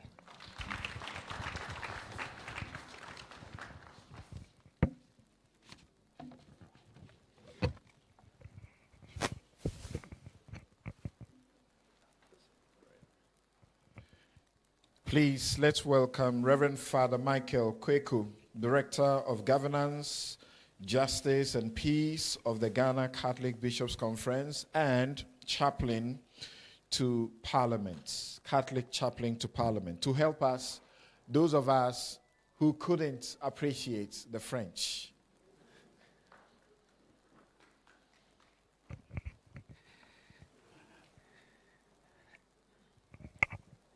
Dear brothers and sisters, on behalf of the Regional Coordination of the Sahel Peace Initiative, SPI, I extend our deep gratitude for the invitation to this forum. Thank you to Bishop Matthew Jemfi, President of the Episcopal Conference of Ghana, Bishop Alfred Agenta, Father Clemente J., Father Michael Kweku, Mr. Richard Akurgu, the SPI Ghana Working Team, and the organizing committee whose determination has made this forum possible. I warmly greet His Excellency John Bonaventure Kofi, Metropolitan Archbishop of Accra, as well as auxiliaries Anthony Na and John Kobna Louise. I express my recognition and gratitude to His Excellency Bishop Philip Name, former President of the Ghana Episcopal Conference, for his unwavering support of the SPI initiative. I also thank the government of Ghana, particularly the Ministry of National Security, for their support in organizing this forum. Allow me to introduce the other members of our delegation from Ouagadougou. Mr. Jacques Kabore, Regional Coordinator, and Mr. Hillel Sampebegu, Regional Technical Advisor for Monitoring and Evaluation. Unfortunately, Father Herman, Secretary General of the Regional Coordination, could not join us. On behalf of SPI, I share the concerns of West Africa, particularly the Sahel, in the face of violent extremism and terrorism, which affect countries such as Burkina Faso, Niger, Mali, Togo, Benin, Cote d'Ivoire, Nigeria, and Liberia. This crisis manifests itself through terrorist attacks, resulting in targeted killings, attacks during religious services, the destruction of places of worship, the closure of schools and health services, and the destruction of community leaders' homes. This complex crisis leads to ethnic, community, and religious conflict extending to coastal countries such as Ghana, Cote d'Ivoire, Benin, and Togo. In response to this violence, West African Episcopal Conferences launched the Sahel Peace Initiative in November of 2019 in Ouagadougou.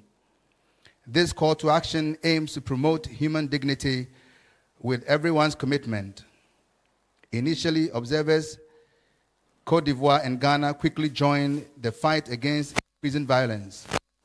This initiative alerts the West African region to the tragedy and extent of violent extremism and calls for building peace, social cohesion, and community resilience in the Sahel. The three strategic axes that have supported its actions are promoting social cohesion and transformative peace amid intra- and inter-community conflicts, humanitarian assistance, including strengthening the resilience of vulnerable communities, resource mobilization and advocacy for promotion of peace. The evaluation of the initiative from 2019 to 2023 shows key results in 4 SPI countries: Faso, Mali, Niger, and Ghana. Despite needs of distressed populations remain immense, it is urgent to operationalize the SPI vision, mobilizing all energies to achieve this goal, echoing the message of the SPI bishops gathered in Ouagadougou in 2019. I solemnly launch this appeal to public authorities to make the protection of populations a top priority, to promote good governance, to fight against corruption, and to ensure a fair distribution of wealth, to religious leaders, to educate about the respect, to preserve religious freedom, and to promote interreligious dialogue, to international actors, to respect the self-determination of peoples, to end the exploitation of resources, and to stop arms sales that fuel conflict, to diplomatic representatives, to promote sincere partnership and to respect for international law, to affected populations, to remain dignified and confident without yielding to hatred or vengeance, to NGOs and all people of goodwill, to work for a world of justice and peace. In this march for the restoration of peace in the Sahel and West Africa, your engagement and contribution will always be valuable and decisive. United, we will be stronger to fight against the multifaceted violence and establish lasting conditions for peace, social cohesion, and reconciliation for the happiness of our people. Together, we will enhance our ability to restore peace and promote a society where life is good. May the Almighty and merciful Lord protect and keep you from all harm. May He strengthen our sub-regional communion and solidarity. May He grant His mercy to all victims of terrorism. May His Spirit guide you for fruitful work, so that together we can restore and strengthen peace, social cohesion, and reconciliation within our communities. I thank you for your attention, and may God bless you all. Thank you.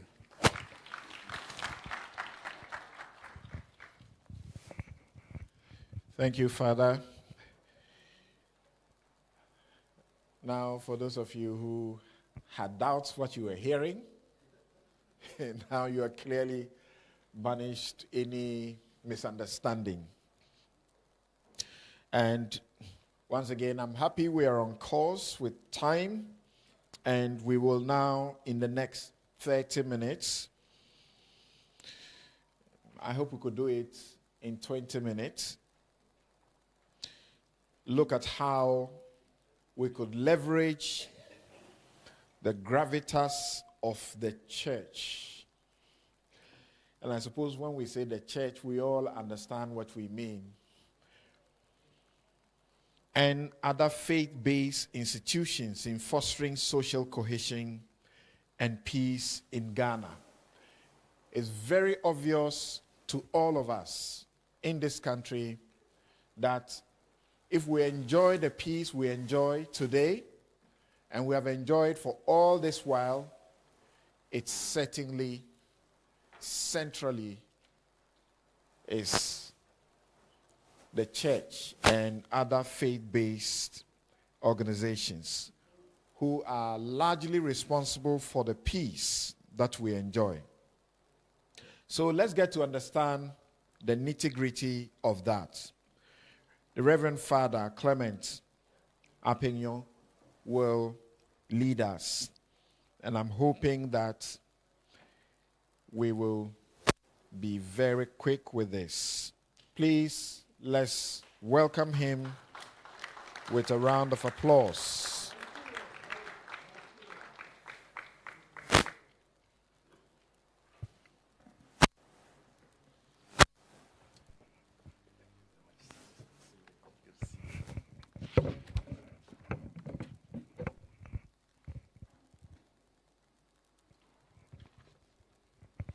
I still have enough time to say good morning, everyone.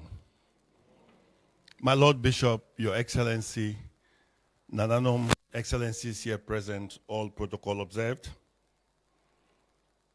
I'm very excited to be here this morning to talk about the gravitas of the Catholic Church and how we can leverage it. I remember the first day I walked into Brigadier General's office. He looked at me and he said, "Father, what do you want here?" I said, "I'm coming to do counterterrorism." And he smiled. Through the assistance of the European Union, we have been working together for the last 3 years. And I must say I'm one of the happiest person today because that which I have been dreaming about, I'm seeing it as a reality. As somebody who does a lot of facilitation, I'm caught between reading what I have written and addressing you, since I like to talk, but I know that if I want to do that, something will come after me because I have 20 minutes. The theme of this National Forum on Peace and Security is building more peaceful and cohesive Ghana, a collective endeavor. The stated purpose of the forum is to bring diverse stakeholders together, as we can see in this room, to collaboratively chart a course towards lasting peace and social cohesion, not only in Ghana, but across the West African sub-region. This goal aligns very well with the vision of the National Security Strategy and the National Framework for Preventing and Countering Violent Extremism and Terrorism. And when the minister said, "Why didn't we do this earlier?" then my mind went back to when we started the Peace Center in Damango. After 2 years, everybody was like, "Why didn't we start this earlier?" But when we started, everybody was like, "What is conflict transformation and peace studies?" And when we said, "Oh, it's to teach people how to live in peace," because our bishop has said, if people go to school to learn how to fight, they might as well go to school to learn how to make peace. They say, "You people are crazy." But after 2 years, everybody was saying, "Why didn't we start this earlier?" What is the vision of the national security? I want to explain this so that you see how the SPI sits squarely within our national framework and within our national strategy. The vision of the National Security Strategy 2020 is to maintain Ghana as a law-abiding, tolerant, socially cohesive, peace-loving, people-centered. People-centered. And this is where the immediate connection comes with the church. People-centered, secure, and prosperous constitutional democracy, and a land of opportunity, with the resolve and the capability to protect our people, our culture, our values, in order to ensure growth, development, and prosperity that inure to the well-being of the citizenry, while positioning the country appropriately to play a meaningful and influential role at the regional, continental, and global level. This is the vision of our national security strategy. What is the mission? To engage a whole of government and whole of society, an approach that would harmonize and blend human and traditional security to guarantee the national security and stability of Ghana by promoting tolerance, national cohesion, unity of purpose in order to facilitate stable, sustainable development, prosperity, and well-being. This is the vision and the mission. Now, in the context of this vision and mission, the church fits in. In short, the National Security Strategy outlines measures that enhance participation, decision-making, national cohesion, respect for human rights, and a healthy environment. So it focuses fundamentally, number one, on the human person, his well-being, human security. Then territorial integrity and sovereignty, and then Ghana taking its place in the community of nations. So what is the gravitas of the Catholic Church? When you accept to do some of these things, you learn new words. You cannot imagine how I search this gravitas to try to understand it. What is the Catholic Church bringing to the table? Number one, a ubiquitous presence. In Ghana, you can find the presence of the Catholic Church in one way, shape, or form. Catholics pervade every segment of society: political leaders, intelligentsia, the judiciary, the security. From the grassroots of society, through middle management, up to the political level, you find the presence of the church. According to John Paul Ledrak, a renowned peace builder, in war-torn areas like South Sudan, Uganda, Congo, Southern Philippines, all the way to the Colombia, and I would add today, Mali, Niger, Burkina Faso, the Catholic Church's ubiquitous presence give the church a unique, if not unprecedented presence in the landscape of conflict. How can this presence be translated into a peace-building church? And you will understand from our schools that when we say something is a Catholic entity, we mean it is universal. Everybody is welcome and everybody is to participate. And today is a Catholic day, so I'm using the word Catholic, but we are talking about all the faith-based organizations, all the faith-based institutions. So the first is our presence. How do we mobilize that to fight terrorism? The second is our institutional reach, both horizontally and vertically. In peace building, we have what you call the vertical capacity and the horizontal capacity. You can find the church in a village, but you can also find the presence of the church at the UN. The church's structural presence in the country is unparalleled.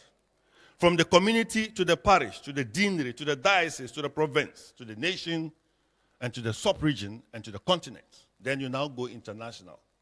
How are we using this institutional capacity? Jacques was talking about peace-building education in our schools. How are we promoting that? Among the institutions are institutions of education, health, agriculture, human development, justice and peace, interreligious dialogue, and interfaith dialogue. I always say that the Catholic Church doesn't sell itself that much. Before 1980, in the Upper West region and Upper East region, the only government we knew was the church. In terms of social services, I don't know the figures today, but at one point the church was managing about 62%, the religious organizations, of the health and education in this country. Today, maybe the numbers have come down. In these structures and institutions, the leadership play a great role. So that's the second. The third is what I call corpus partis. The church has an enormous body of teaching on peace that unfortunately is called the best kept secret in the church. How many of you are aware that the TUCs you have today was started by the Catholic Church? How many of you are aware? The roots of the Catholic social justice teaching goes back to 1891. How many of you were born by then? Pope Leo XIII. And this was a time of crisis. The Industrial Revolution had just started. Capital dehumanized people. Labor was separated from capital. The human condition was miserable.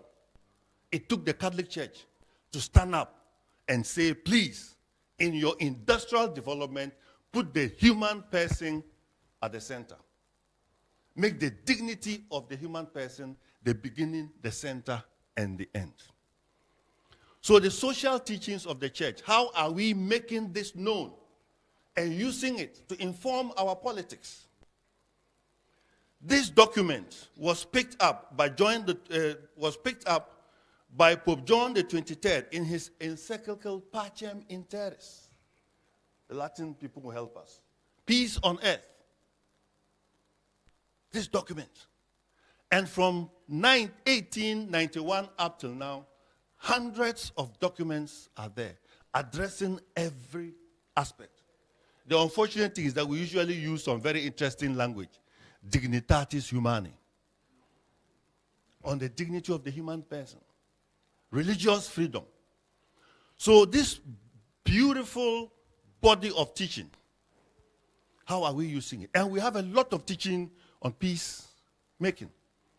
In Georgetown University, there's a course, Catholic peacemaking. Now, what happened? It took a Mennonite professor in a conference of Catholics to say the Catholic Church is a sleeping giant. And when he made that comment, Notre Dame hired him. So this brilliant idea, combined with the money from Notre Dame, started the Catholic Peace Building Network. Google it when you get out of here, and you see rich information there. The call to help realize the ambitious vision of Pacem Interes was written thus. Hence, among the very serious obligations incumbent upon men and women of high principles, we must include the task of establishing new relationships in human society. If we are to build peace on earth, we have to build new relationships, social cohesion. The mastery and guidance of truth, justice, charity, and freedom. Relations between individual citizens, between citizens and their respective states, and between states.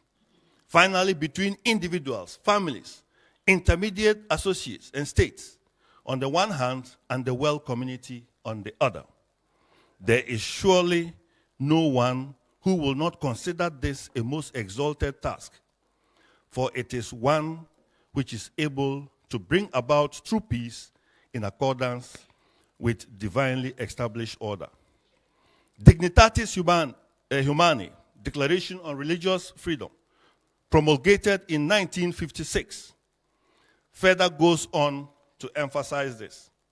So the third is this body of knowledge, both on peace, on economics, on politics, on you name it, that the church has, that is sitting in shelves, in libraries.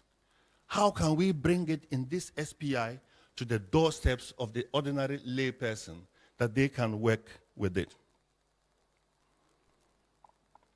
The fourth and final one is our ritual and our sacraments.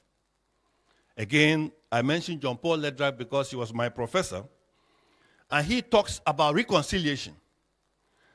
And when you come to diplomacy, people are at a loss when you talk about reconciliation. It's a religious phenomenon. And we cannot have sustainable peace without reconciliation. We cannot have sustainable peace without healing processes. Our traditional system have all kinds of ways, bearing blood, sharing blood, doing this, doing that. So our rituals and our sacraments are things that we can leverage on. How do we use this? Then we have a strategic peace building, the Catholic Church and strategic peace building.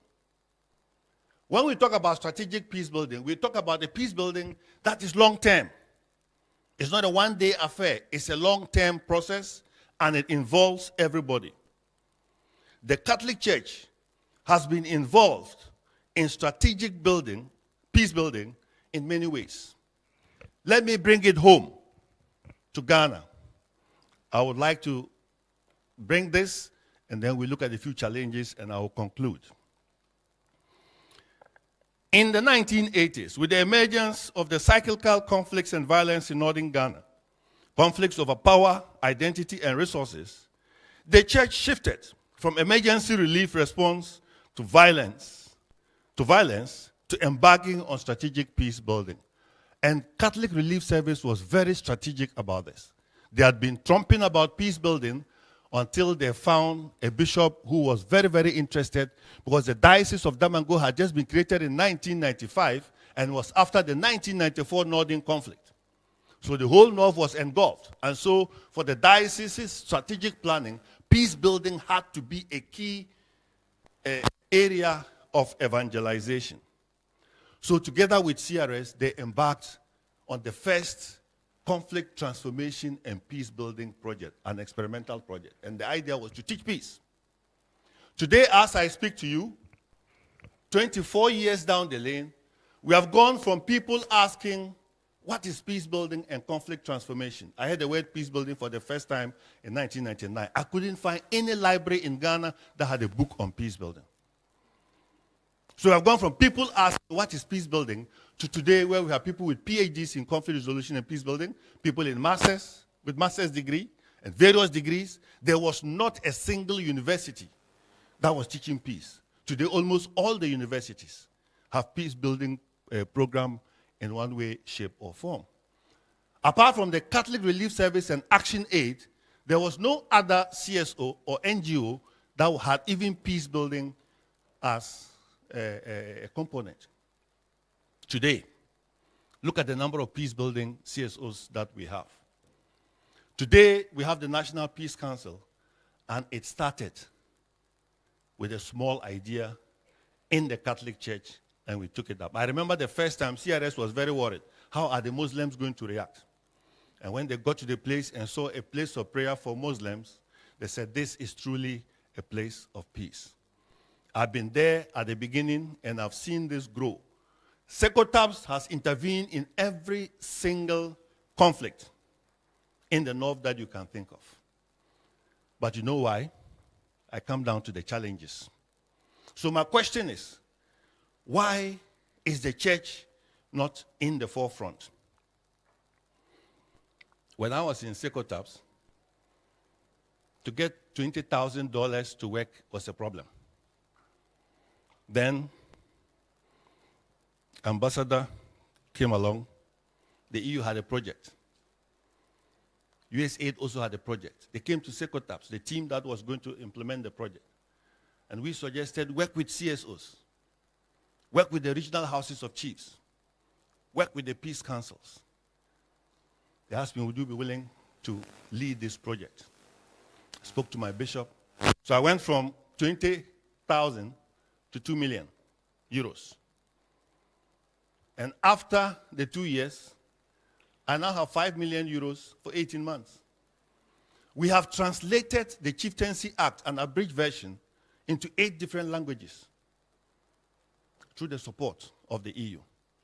It's still the same Catholic priest. Are you getting it? So it's not that the talent is not there. It's not that the ideas are not there. We need the resources. But what I have learned is that if we are to get the resources, then we have to reorganize. We have to reorganize our structures. That's number one. Number two, a lot of the peace building so far has been done by religious leaders, church leaders, the priests and the religious. The lay people are out there in society. How can we begin to empower the lay people to go out into the society and build peace? How can we patronize and build more of these centers? The diocese has the structures, interreligious dialogue, justice and peace. In every diocese, you find a training center. Can we do something about it? Number three, how do we publicize this corpus patches that talks about the human person, the dignity of the human person, respect for life, and respect for the human being as a whole? So these are a few areas that I think that the SPI, that has been working already 2 years now, has been carrying out some of these things. It's now time to bring it up to the national scale, to scale it up. It's not a new phenomenon. The possibilities are there. What can we do? So just very briefly, these are some of the key points that I think the church brings to the table. Let's see how we can hold hands. Finally, let me say, especially to the international community, don't look at some of the theological differences and some of the ideological differences you may have with the church. The church in Europe and in the US is different from the church in Ghana. Here, the church is doing a lot of work in the socio-economic area. And the more resources we can support them, and I'm glad CRS has started a new leadership program to help the institutions build their capacity to be able to access these resources and make good use of them. Thank you very much, and I wish you all the best.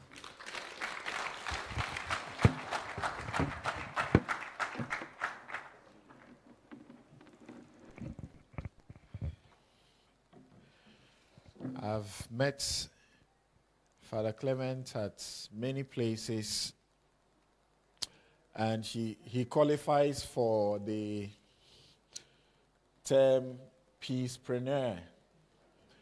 They are carrying peace everywhere they go.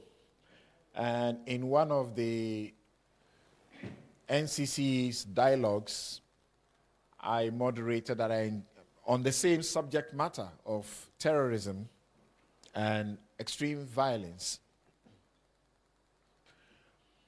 The audiences simply loved him for how he broke the issues down and engaged them on how to be involved.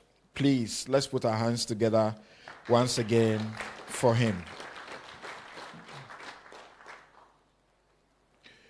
If you necessarily must grab a quick bite at the snack, you have the opportunity to do so. Otherwise, I've seen many of you, you have not even opened your water.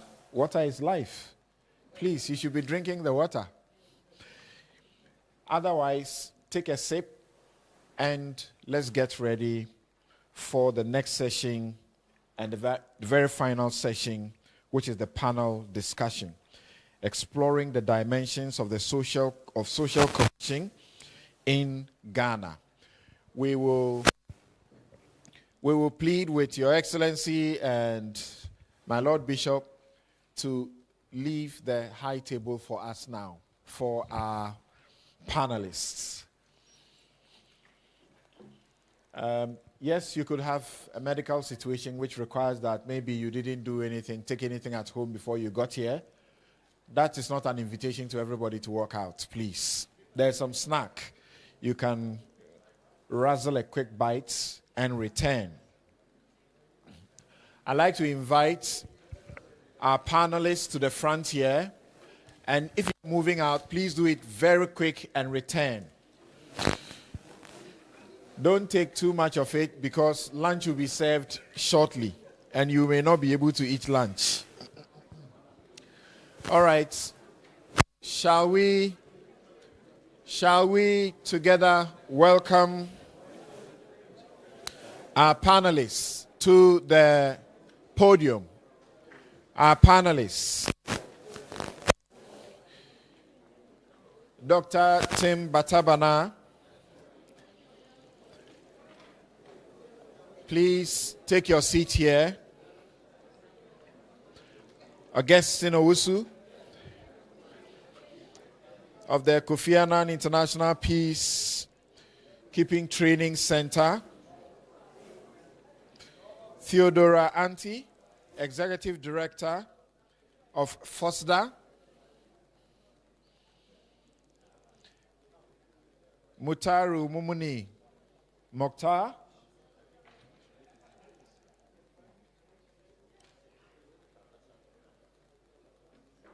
if you are going out and you don't come back in 5 minutes, you won't get to enjoy the panel, which is the most important, really. So if you go out and you take too long, the accounts will say, wow, JJJ. So please, let's take our seats.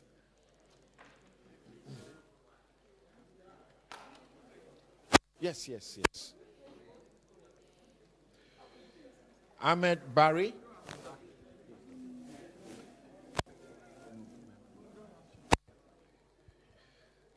Ahmed Barry, National President of FOIAG.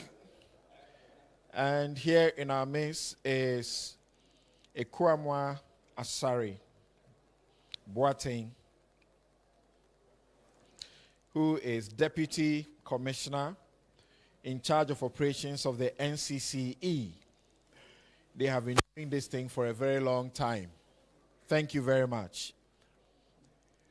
So please take your seats.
And so the auditorium is called to order one more time.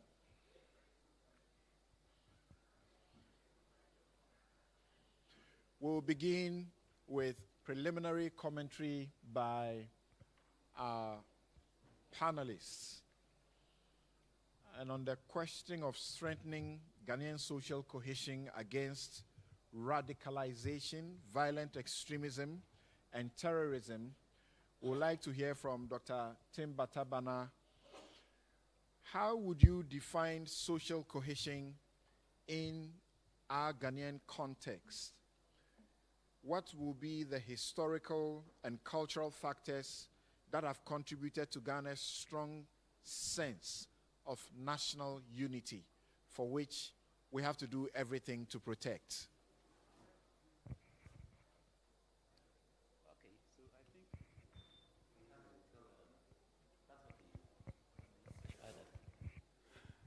All right, so good afternoon to you all, and then welcome to the Accra International Conference Center. We of the Ministry of National Security have been very grateful to you, and then I believe my minister did express that gratitude to Samson, where's Mr. Mumuni, and everyone else for putting this together, and for the rest of us for accepting to come and then be part of this process. We have always said that we need everybody's contribution to be able to secure the citizens and secure our interest. Talking about this, what makes us a cohesive society, there are a myriad of issues that keep us together. We can go back to the family unit, which really symbolizes what the society should be. Our nation would trace its origin to the family. We have a collection of families making up a community, and a collection of communities making up the society, and of course, finally, the nation.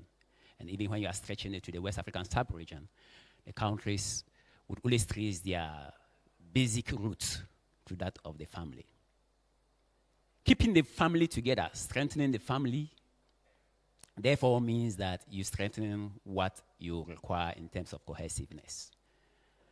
The cohesive nature of the society can be described as the software that links the rest of the hardware, or the gel that keeps us together, the starch that really gets us together. Maybe pictorially, that's how we can say it.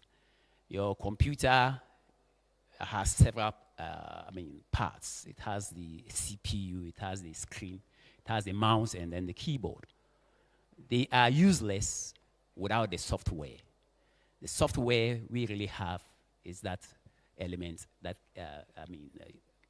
puts us together, and then therefore determines our cohesiveness. As a nation, maybe there are a few things we can mention apart from the family unit. I think sports is one of them. Maybe politics has not united us that much, but I believe that the Black Stars, even if they are not performing the way you want it all the time, but when you have them, you see everybody rallying around, and that certainly is symbolic of how cohesive the society has been. Of course, we also have the insignia. You saw that when we were starting the program, we all decided to sing the national anthem of Ghana, and as a nation, yes. In Burkina, I know you would have done same, and in the other nations, you would have done same. So apart from these institutions and insignia, we certainly would have to look at some of the, we have to look at the makeup of our society.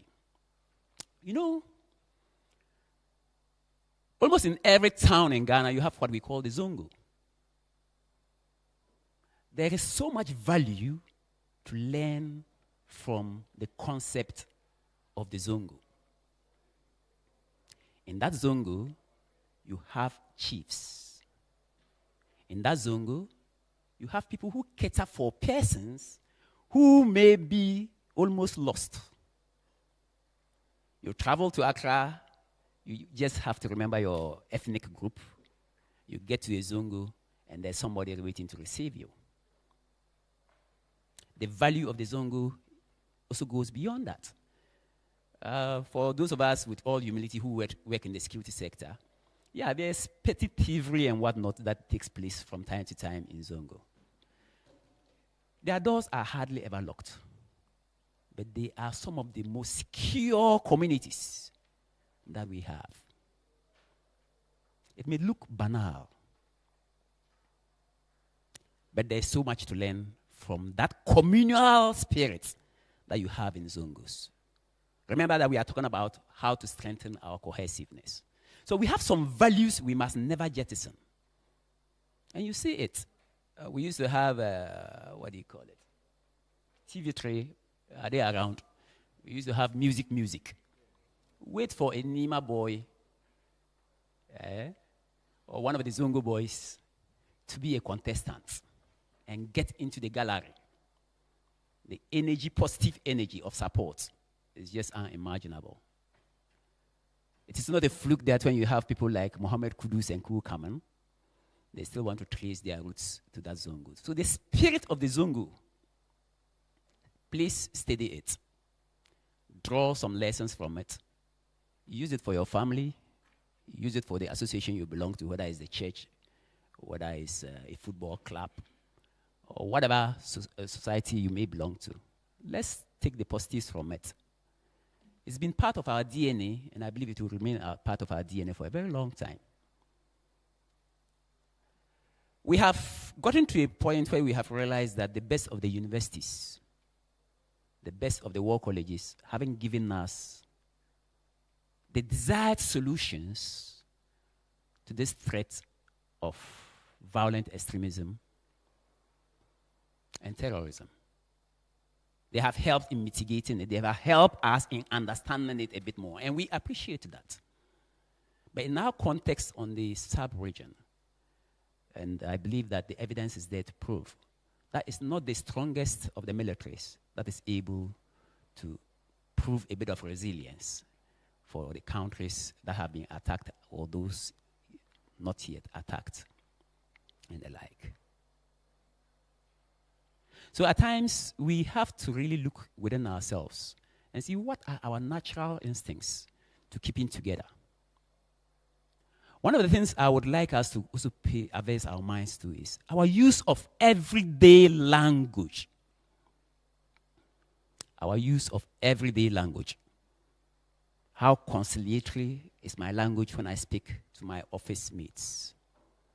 How conciliatory is your language when you speak to the taxi driver? How conciliatory is his language when he speaks to a passenger? This has always been, again, part of our society. So much so that some people will say that I beg you. I mean, even before, what do you call it? I think it's the aquapime.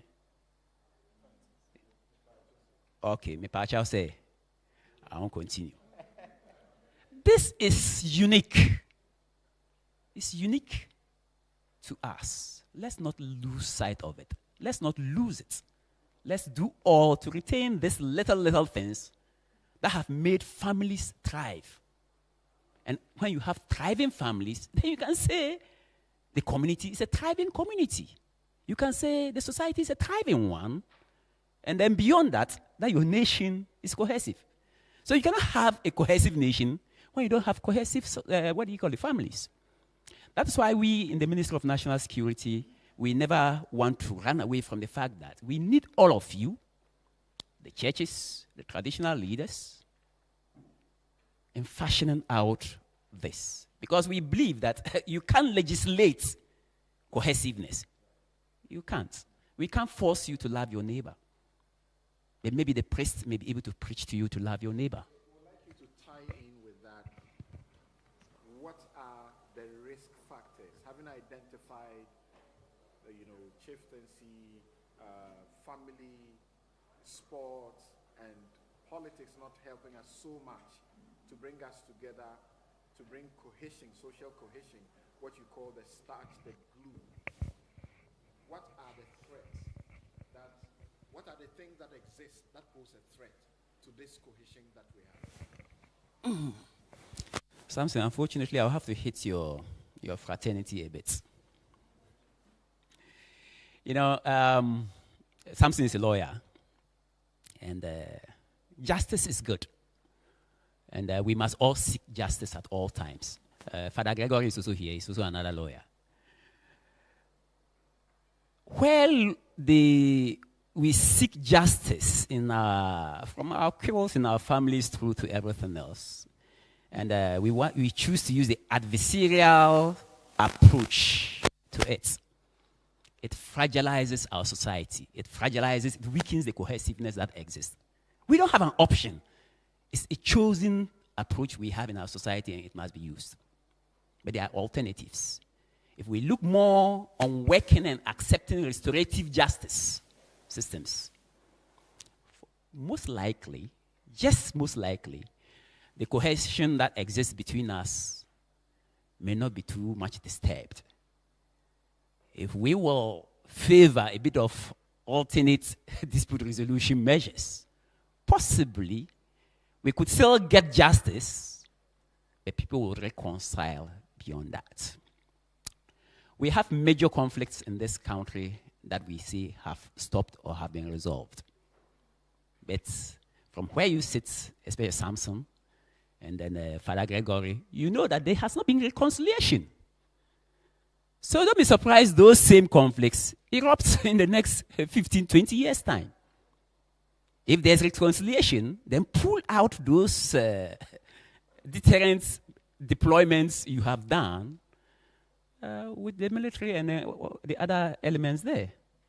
So yes, there's justice on the face of it.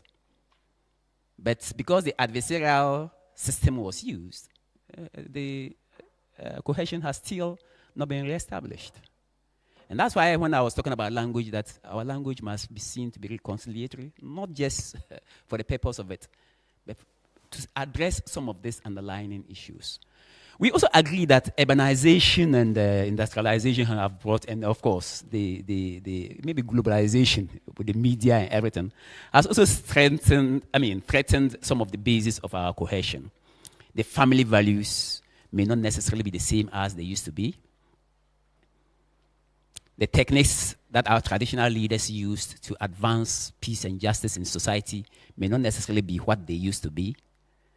But man was created, maybe, unless Father says otherwise, to solve problems, to face challenges. You were not created to drink milk all the time without meeting difficulties. But the humility to accept that there are impediments, that acceptance alone, at least, is a first step to acknowledging that you'll be able to fashion out something that may be, quite enduring. So yes, the challenges will be there, of the times, the challenges that come with the time, with technology and whatnot, working against cohesive society. Now you all have WhatsApp, Android phones. So in the family, you don't want to, watch together by the fireside or a can drama any longer. Because you can have multiplicity on your phone, your spouse has, and the kids have. By watching a can drama, it was a way of bringing family together as well. We don't do it. So, yeah, technology is perfect, but it brings challenges. And those challenges, we should be humble enough to acknowledge them, onto them. Even when it comes to worshiping, we used to, your parents would sack you to go to church on a Sunday, whatnot. Now somebody will say he's online. He's going to follow the worship by online. Going to church together, remember you practicing a common union by being together and getting to the facility together. But now, a spouse will say that, I'll follow the service online. So the cohesiveness, like it or not, is impacted negatively. Thank you. Thank you very much. We will hear from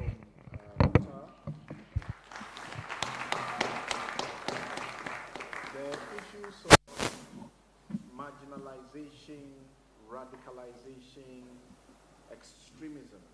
In our context in Ghana, what are the specific challenges that marginalized groups contribute to disturbing the peace that we enjoy? Thank you. Thank you, Samson. Yes, so I would look at this from the perspective or background of PVE, Preventing Violent Extremism in Ghana, and also extended to the West African sub-region. If you look at current data on this threat, the Global Terrorism Index for 2023-2022 speaks to issues of marginalization and existing conflicts are the two biggest drivers or factors that determine fatalities in countries where violent extremism exists. In our context here, terrorism is new, violent extremism is new. Of course, we've been looking at it for over a decade now, but it's still a new thing in terms of the ways the drivers manifest in our localities. And it's very context specific. So depending on where and how, or the character of the vulnerabilities we are looking at, you can see some dynamics. We look at marginalization. Marginalization takes the form in different forms. You look at it within issues of age, issues of ethnicity, issues of religion, issues of political orientation or political spectrum, and several other parameters. But when it comes to the issue of violent extremism and conflicts and marginalization, and especially in northern Ghana, ethnic marginalization is a single big problem. It's a big driver that can be exploited by extremist groups for violence and for recruitment. And it manifests in different ways. Very often people talk about this and they cite the issue of full base, and I know my brother is here who might talk more on this. It's a big thing within the full base community in Ghana. They are denied access to certain key services like healthcare, not necessarily denied. So when you use words like that, people might feel alarmed. But they are treated differently when they access healthcare in terms of what time do you access services, you get the service or attention of officers. Educational sector, there's significant discrimination of children who go to school, and so they don't feel encouraged to go to school. We're seeing the access to transportation services. They are treated differently when they access public transportation services. Other minority groups also face marginalization, not only full base. And if you look at it, not only in northern Ghana, even all of us face discrimination and marginalization of different forms, just depending on how you look, where you come from, your ethnic background or political background. All of us suffer that. But we're talking about the intensity of it and how it impacts on conflicts. And so when you look at northern Ghana, these things are very, very pervasive. This is the farming, agricultural-driven economy in northern Ghana. So access to land is a big thing. Minority groups face a lot of, pressure. There's tensions, over resources, land-based resources. And so, for instance, if I belong to a minority group, say Bisa ethnic group, in an area dominated by other groups, my family could be farming here for a long time, and I farm here, as a farmer. The decision to farm in new areas, because if you understand the farming practices, to farm in new areas would be determined by majority or majority-dominated ethnic groups in the area. And this is a big source of conflict in Northern. And it manifests differently depending on communities where we come from. Youth is a big demography when it comes to marginalization. And if you're in Accra, you may not see it clearly.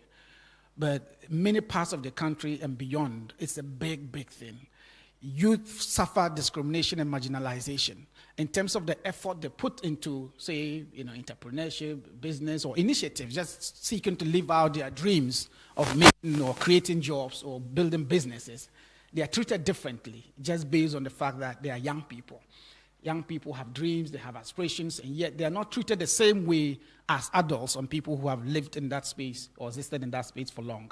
And this is a very big thing, apart from the issues that General mentioned, when it comes to the vulnerability to recruitment and radicalization. Elsewhere in West Africa is one of the biggest vulnerabilities. And the literature says that Unfortunately, governments in the region do not understand young people. Terrorist groups understand young people better than the state.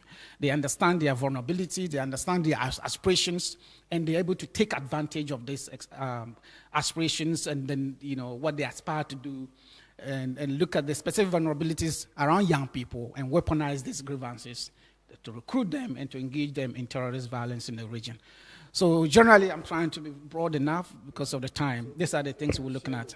What are some of the concrete steps that ought to be taken to improve their circumstances, marginalized groups, to avert what we don't want? Luckily, in the last maybe 3 years in particular, there have been a lot of interventions in northern Ghana by civil society and state actors in addressing this problem. And so we're seeing, first of all, you need to create enough awareness around the problem. People exhibit marginalizing tendencies without actually knowing that they are actually marginalizing or discriminating against others. And so we need to deepen education and awareness around that. All of us have those tendencies. So the more you get aware of it, the more you can be intentional about how you build cohesion in society.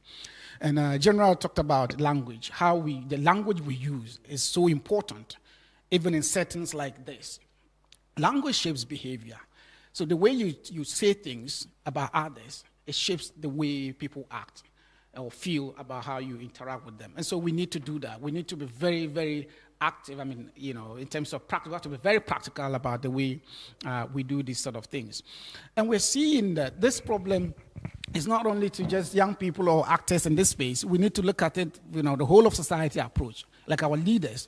And we've seen in the last couple of months, solidarity gestures, solidarity engagements among actors, like ethnic, religious, and other demographics.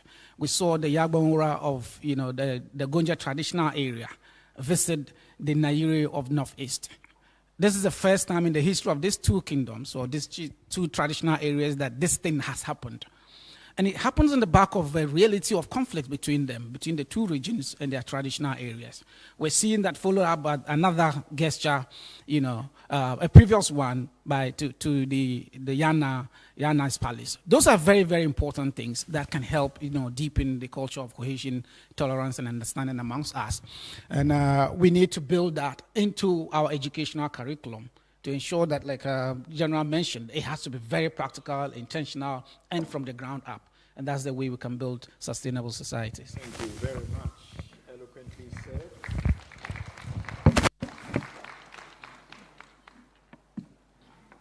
As a lawyer who does a lot of adversarial, if you like, litigation in the court, I like Dr. Batabana to know that I am not averse at all to restorative justice. I'm not averse at all to the win-win situation of using ADR. And remember that he said that was very important. Now, as Mokhtar references Fulbis as part of the marginalized group, since the president of the Youth Association is here, Ahmed Bari, let's find out, because we know mostly it boils down to economic inequalities. First, who is this particular group? Who are they? And what do you think ought to be done to improve their economic circumstances? Yes.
Okay, thank you very much.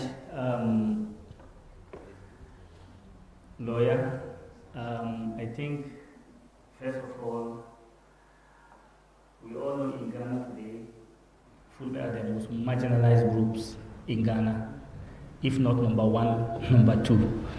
What actually is happening on the economic basis, that we all know that economic inequality is very real in our societies. Therefore, when it comes to Fulbe, or we the Fulanis, people know us to be Fulanis, but we are Fulbe, not Fulanis, like you rightly mentioned. When it comes to us, it's really affect us a lot due to marginalization, stigmatization. In some cases, some of our women who are on the grounds do not even have the opportunity to go to marketplaces during market days. Why? Because when there's a robbery or anything that happens in between the Fulbe community to the market, they feel they cannot go because they might be attacked on the road. So most of our people, when it comes to this economic inequality, they actually feel they are not being involved or included in anything that has to do with economy, especially when it comes to jobs, when it comes to any other thing. Fulbe are mainly known for cattle rearing. And with cattle rearing, you can imagine how many cattle are being sold or slaughtered in Ghana today. And all these belongs to the Fulbe or the Fulanis. Now, when you deprive them of going to the market, or maybe are easily attacked on daily basis, there is no week, there is no month that we don't record any attack on Fulbe in Ghana. That is, anywhere something happens, Fulbe are being attacked. Therefore, they are being deprived of, economic, like going to the marketplaces to go on their normal business, and also to participate in most of the activities in their various communities, because they feel that they are not included, or they are not being recognized. Therefore, they feel disadvantaged on their rights. So most of them actually do not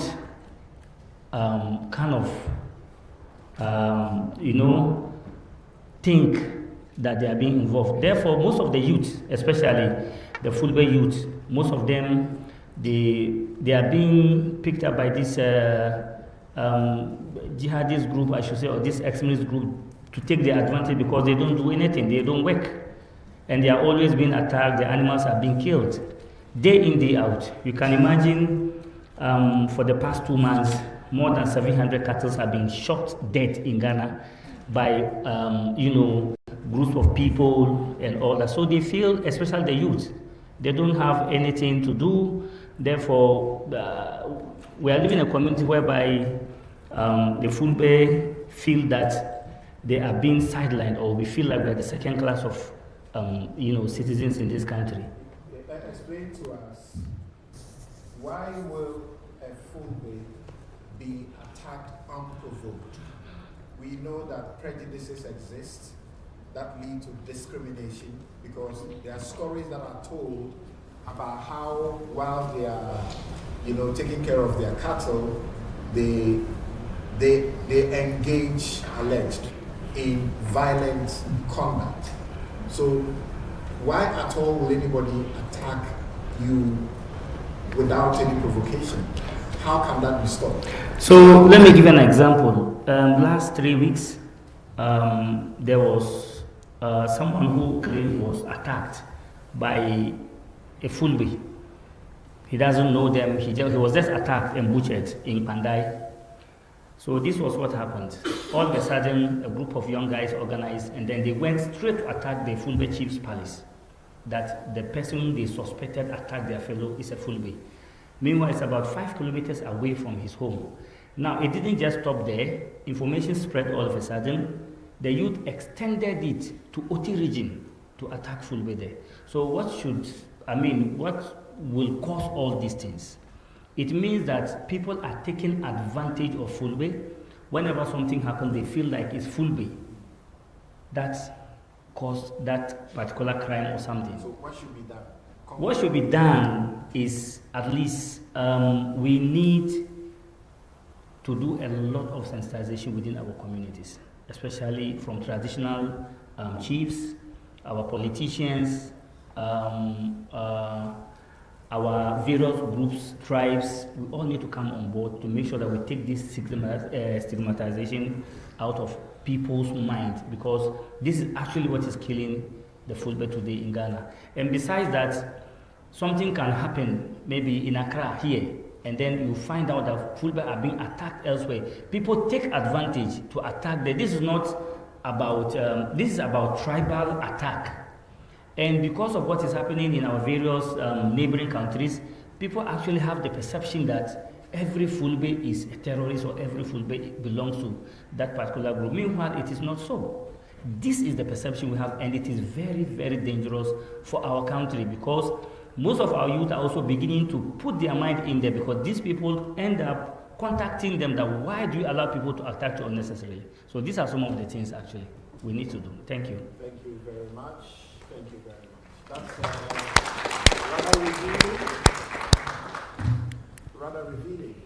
Let's bring in Mr. Kwama Boate, the Deputy Commissioner, NCC in charge of operations. And the NCC, over a period, has not only held dialogues to try to sensitize communities, particularly in border districts, but you have done research within those communities to find out what the problems are and what the solution should be. Share with us what it is that will be critical to avoid violent extremism, including if you have some solutions to the issue of the marginalized, particularly their economic empowerment.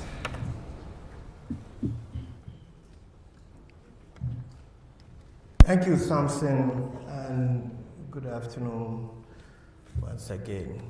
Thank you for the opportunity. The NCC, Samson, as you have been involved in our engagements, we operate based on empirical data on the ground, and that's why you mentioned the research. So we have baseline and then an end line to engagement that we undertake. And for violent extremism, I think most of the issues that we have unearthed through the surveys have come, and critical is the economic disparities. And also, when we come to identity, when my brother from the Fulbe community was speaking, it struck me hard. Identity. Now we talk about national identity. This is one of the revelations through our studies, that is one area we must look at critically. Who is a Ghanaian? And in any case, if we talk about cohesion, national cohesion or social cohesion, it's a matter of belonging, a sense of belonging, and being recognized that you are part of a community, and having a kind of relationship with the community in which you live, the groups of people in that community, and also vertically having a relationship with the state. Identity may exclude you. So he's a Fulbe. So the conclusion is that he's an alien. He's non-Ghanaian. So we shouldn't give him access to our participating, for example, in our political processes. We are in election year. Does he and his family qualify to go and vote if he has money to get a Ghana card and he has registered? The point of law is that most of them would have been born here, and by the Constitution's imperative, they would have been citizens nonetheless. Some of them would have intermarried, and by registration, they would have become citizens nonetheless. Thank you, Samson. That is the reality. But what is the perception out there in our communities? Once I see him in a queue on election day and he's a Fulbe, hey, he's an alien, he's coming to vote. So it's one of the risk factors. Identity. What qualifies us to belong to a community? And this underscores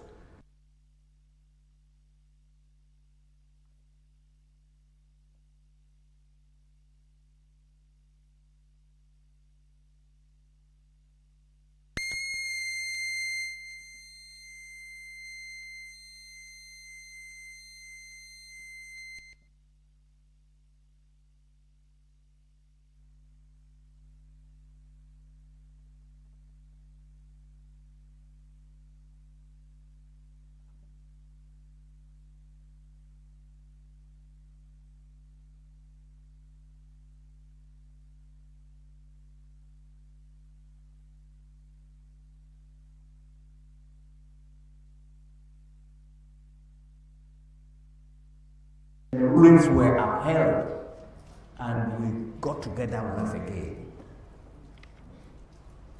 The challenge is 2024. Are they going to go to court? And those who lose. If they don't go to court, what threat does it pose to us? So these are some of the issues that we need to look at.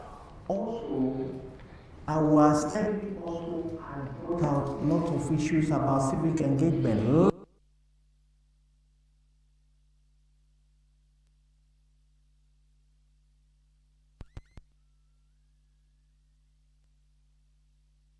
It's a shared responsibility.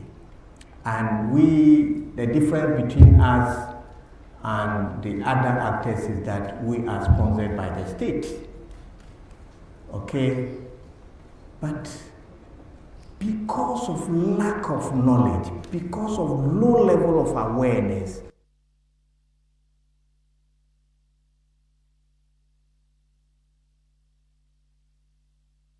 do things that will trigger violence and may even expose themselves to radicalization because they feel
not have to answer the question.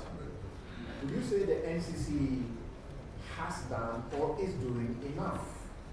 Because if, for example, I'm a Fulbe and I'm properly integrated into the society, there should not be a reason why I can't access medical care. There should not be a reason why I cannot participate in the voting process. There should not be a reason why I cannot have access to a job.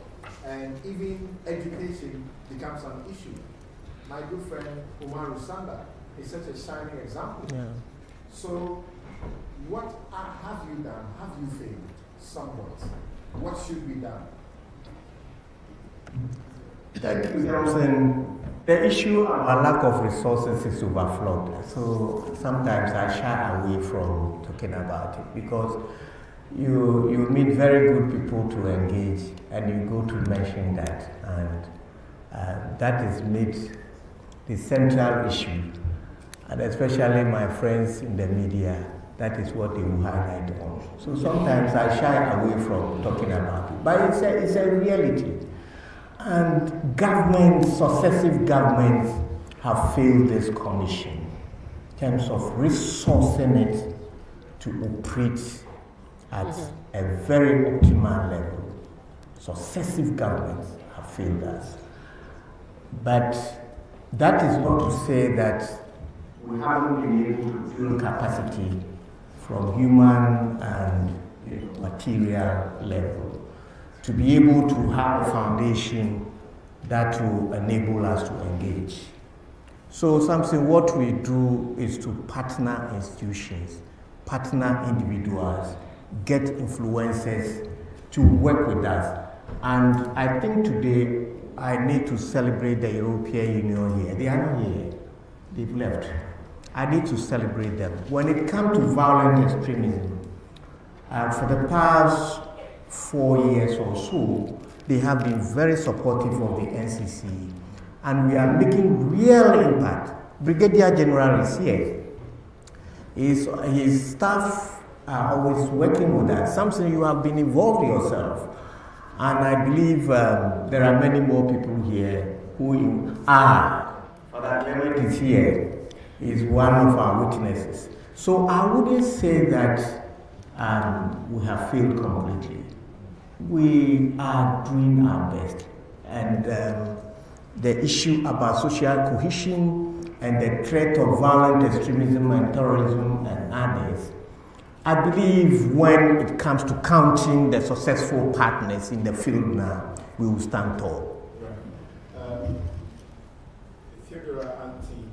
You at FOSDA are on the ground, you interact with the people, particularly the youth. What do you see to be the practical initiative?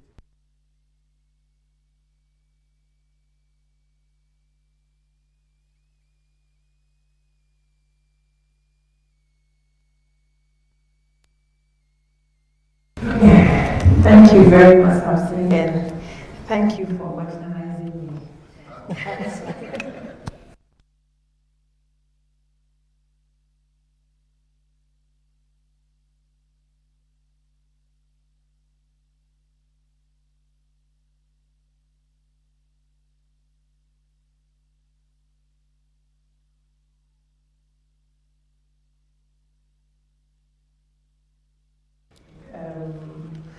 And a lot of things are happening. And so one of the biggest issues happening in the Upper West region now is what Mutari was talking about, land litigation and all of those things. And I have come to understand that it's a rainy season problem. It's a farming season problem. And so we have this huge issue of landowners and settlers and conflict that is raging in that whole region from Savannah to the Upper West region, where owners or landowners are giving restrictions to land settlers, don't farm here, don't farm here. And they also say, well, we have been here for a long time, and we can farm and we have to farm, and come and perform this, come and perform that, and no, we have been settling for a long time, and we cannot do that anymore. The new Ghana, they call it, they say, this is Ghana. And so those old and traditional things that our forefathers were doing, we must stop. But the landowners say, this is tradition. We must continue to do these traditions. And I see that as a big problem. I think it's similar to what is happening in Boko. It's a huge problem. And I think that it's very important that we have some kind of national conversation around this traditional ownership of land and what should be done around it, because it resurfaces every year.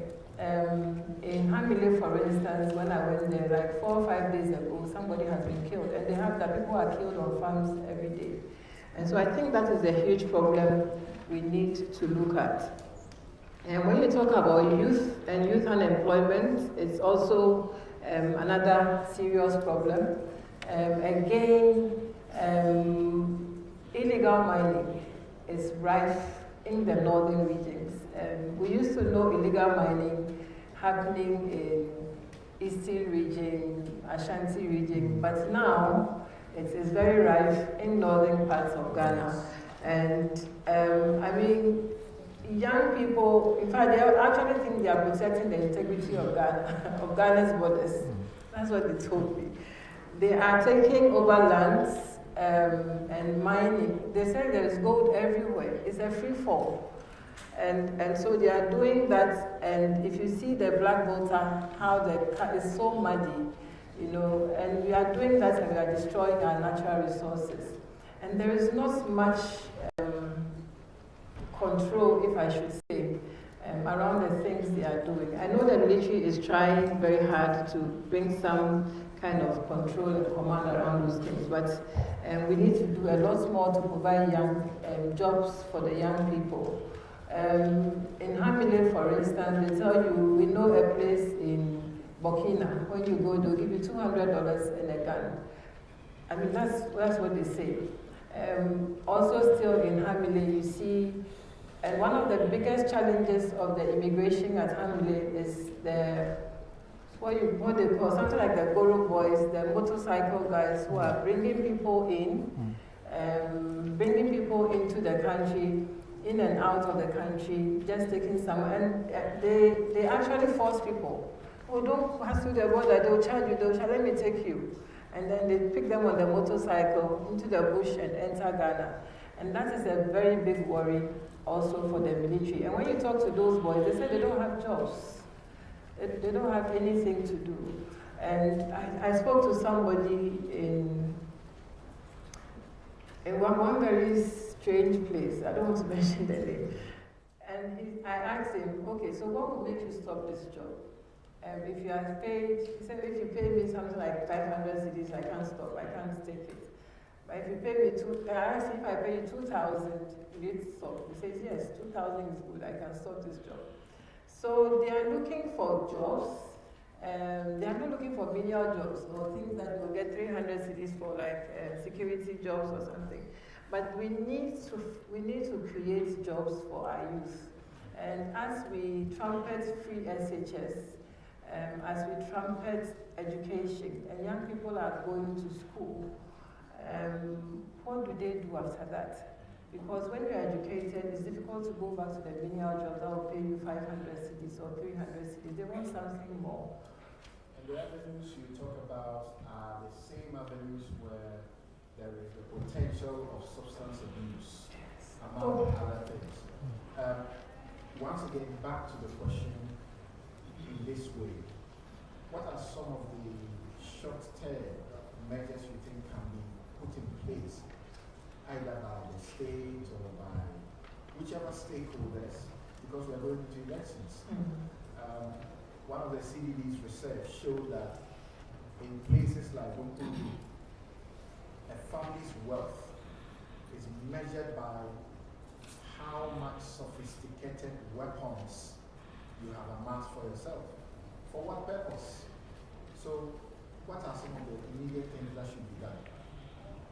Yeah, thank you again. I think the immediate, for me, the immediate will be government providing the environment for private sector, for instance, to provide jobs for young people.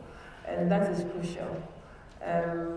Jobs and jobs and jobs is crucial, and a lot of education, as we do, a lot of education, sensitization and awareness on cohesion is very, very important. I think one of the biggest things also is trust. You know, social cohesion has to do a lot with trust, interpersonal and social trust. And in the midst of all this perception of corruption, let me not say corruption, but perception of corruption, perception of failure of government as we have it and as we have it and here on our radio every day. People don't trust. Ghanaians are not trusting. We are not trusting government, we are not trusting the security, we are not trusting the EC, we are not trusting the military.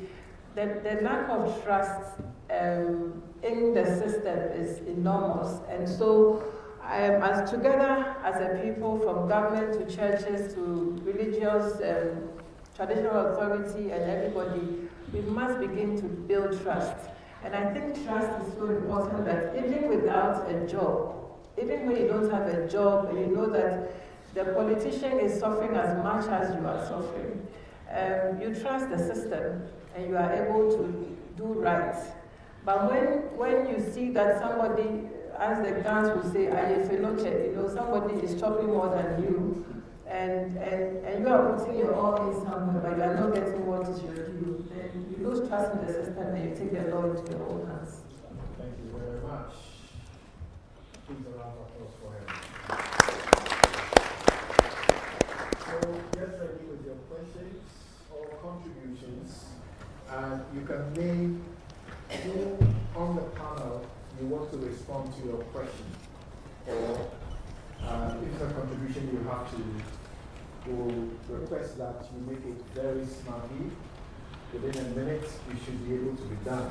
But before that, let's hear from the place where people are actually trained on peace making, the Kofi Annan Center.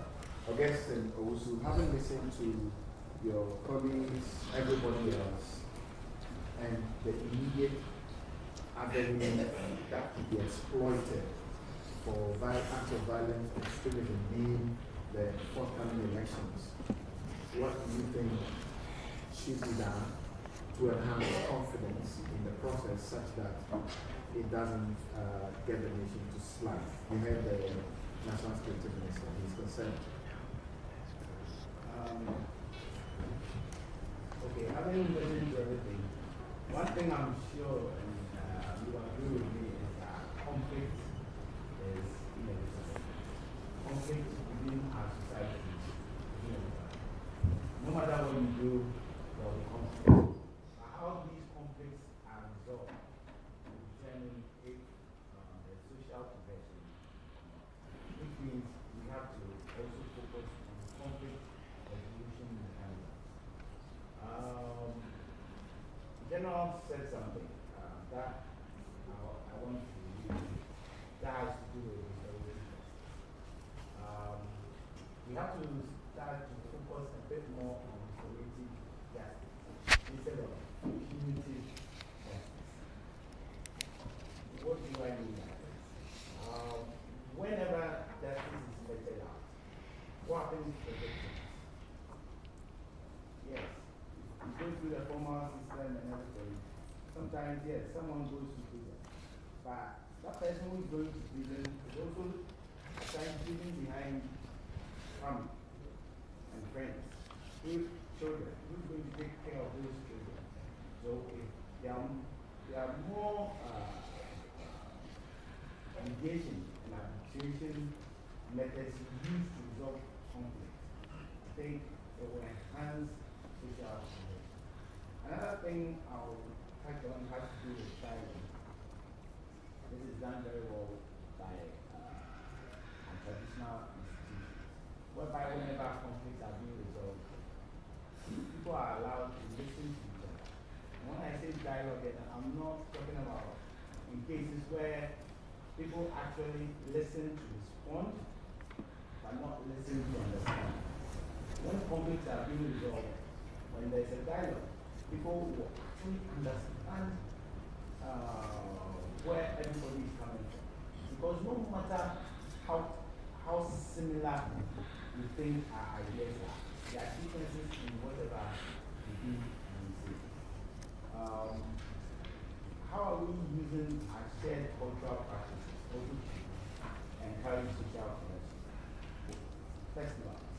I know I travel every September to go to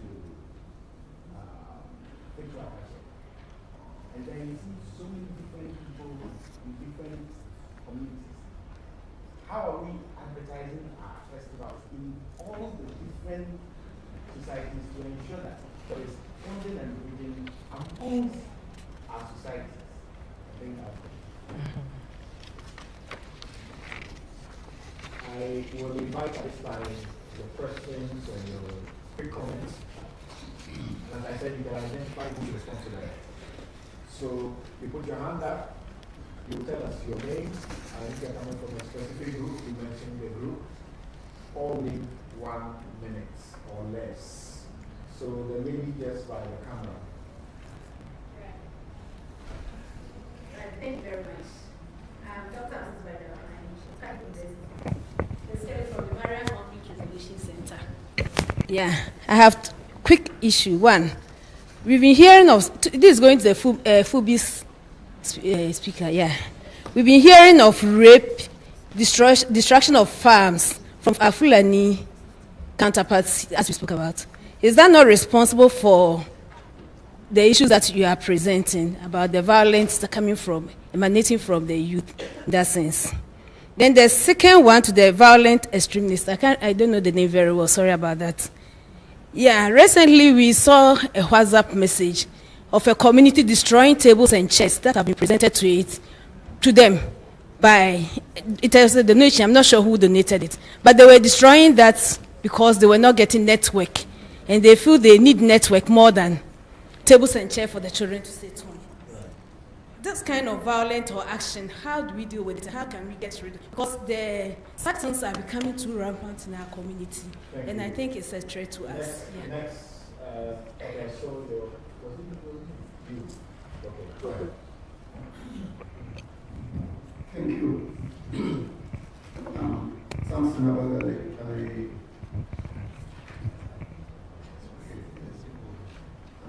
National Justice and Peace Commission, Catholic Church. My question would also go to our brother from the Full Base Group. Is it not true that also there is not much effort in integrating?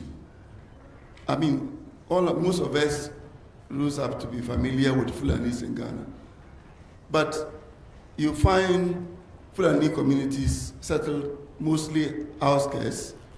You don't find them in schools. You don't find them playing. Even the ladies who go around selling cow milk, they don't integrate much. And integration is cohesion. So I don't know what you can do about that. But on a comment. I want to limit to questions each, so that we have as many from as many people. Well, just a comment, not a question. Okay. I want to indicate that we're talking about also how this is happening in terms of secular handling of issues that lead to violence. The general indiscipline, you see much of it is fingers point at the youth. But all through our system, you realize that we don't classify leadership and adult discipline as discipline. We say you must respect elders. We have to look at that also. Thank you very much. Please hold on for me. Yes. And then you, that will be 4, and I'll take some responses.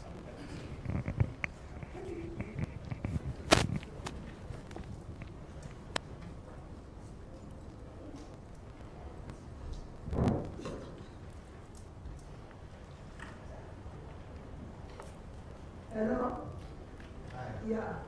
Thank you, Mr. Moderator. My name is Adriana. I'm from the PNC. I'm here sitting in the thank you so much. The first person was to be my brother, the foodie man.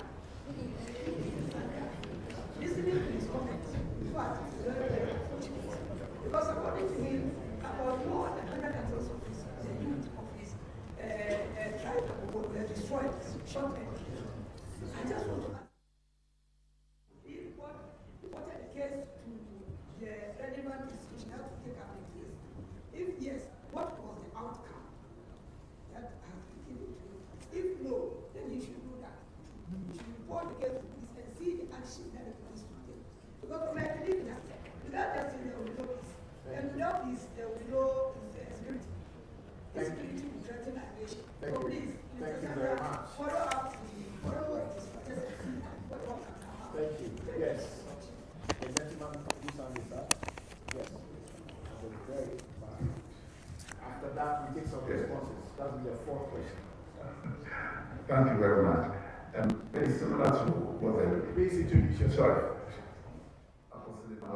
from the Ghana Pentecostal and Charismatic Council, General Secretary. Similar to the last questioner, I wanted to find out if I don't get anybody from the judiciary, for example, on the panel, but I'm thinking that the judiciary and how they deal with issues that come up in the communities, together with law enforcement, would help in minimizing the conflicts and promoting social cohesion and security. So I wondered if somebody could give an insight about the role of the judiciary and security services, please. Thank you very much. And now, please, when you are responding, you have under a minute to respond. So the first question, issues of rape, violent conduct by police, could be accountable for these attacks. What do you say? Okay, thank you very much. I think from the first question, my auntie raised the issue of rape and conspiracy if these are not the reasons why people are free. I will say that, one, it's not only people who are criminals or who are rapists. In this country, we have a lot of people who commit similar crimes, but you don't see attacks on their affairs. Why is this so? Why is it that when a single person commits a crime, the whole community don't deal with him as an individual, but rather the whole of his tribe? All this comes back to the stereotyping against the food. In some case, a rape was committed by someone without knowing who committed it. It was alleged that it was a food. We ended up picking 5 bodies in that last year. And we ended up reporting 8 rapes by a group of people from the communities. Later, when the report came out, the woman who claimed she was raped confessed that she wasn't raped by Tondo. Meanwhile, children were killed. Their homes were burnt. Why is it so? We should be asking ourselves this question. Right. And so, cross slashing and rape doesn't mean that, doesn't give anybody that opportunity to stand on to attack our tribe. Perfectly said. We are now, of course. There, Samson asked lack of integration of full base. Yes. What do you say about so that? when you talk about lack of integration, yes, we have, as an association, we are trying as much as well. I made you mention earlier here that full base are mostly normal. So we all know how nomadic herdsmen move around. They move as in where there's climate change, or they move as in remote areas. But this time around, we are trying to encourage them to have sensitization. Thanks to USAID, if they are here, they will be helping us through other CSO and other CSO that we are trying to do from to let those in the rural villages be able to send their kids to school. We are on it. Right. Now, so the next for you, yes, and the last question for you, okay, has to do with is from Hajia Abdallah. Yes. Have you reported this? Did you say 700? Yes, 700. Have you reported to police? If you have not, why not? If you have reported, what is the outcome? We have reported. Even the night this incident happened at Pandai, I was the first person that was contacted by the chief. We reported the police to move from his room to let his men go to the grounds of the problem. So we had to call on headquarters for them to intervene. Actually, IGB intervened. That was when he was able to call in, to call the region, and they sent in securities to go. But as we speak, nothing has been done. Arrest was made. 4 persons were arrested. The youth trooped into the police station. They wanted to get the police station. The police has not option that to release them out. And until as we speak, more than 3,000 animals have not been seen. More than just in Pandai, more than 300 dead, killed and taken away. Okay. And the case is still handed. Yes, Dr. Batabana, this is a clear case of impunity, that they overcome security in the place. What would be your suggestion? It looks like it's a place that requires special attention. Well, agreed. And that's why Hajia's question is very relevant. It's like we often have ethnic situations between herders and farmers and all other segments of society from time to time. But the law enforcement agencies do not go to try to take the sides of the citizens or what one ethnic group against the other. I'm not fully briefed for the fact that we have slips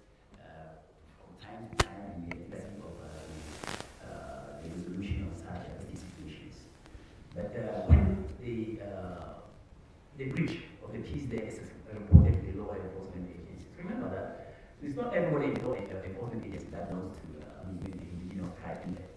And let's also have a context that even in the security services of Ghana, we have members of the food baby serve in all the security services of Ghana.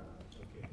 I agree that there was a question about the deliberate efforts at dealing with the system. I teach in the staff which I've had and I will to have people of the food baby who they can serve in Ghana. Okay, thank you very much. Good. Now, Augustine, there was a question from Dr. Vida Kurang about this very rare situation. It sounds bizarre that it's a member of parliament and who's also a minister, I think, about it. And he's donating desk because they need a desk for their school. And these people are rejecting the desk. They are rather destroying them and say we need internet connectivity. In such a situation, what do you do? Oh, sorry. For me, in such a situation, the rule of law must take its course. Who does the desk belong to? Does it belong to the state? If it belongs to the state, who is responsible for bringing these people to book? Because one of the things that we see a lot is that whenever anyone gets up and destroys state property, for example, nothing is done. When the objects or the things belong to the state, nobody cares.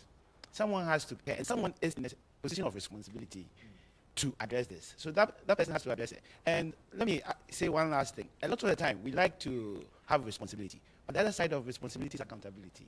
Everybody is accountable to someone. So who is responsible to take action? Thank you. There was a question from Apostle Emmanuel Tete about what collaboration there can be between the judiciary. For this, I was actually coming to you. Yeah, so Chidera Auntie, do you want to say something about that?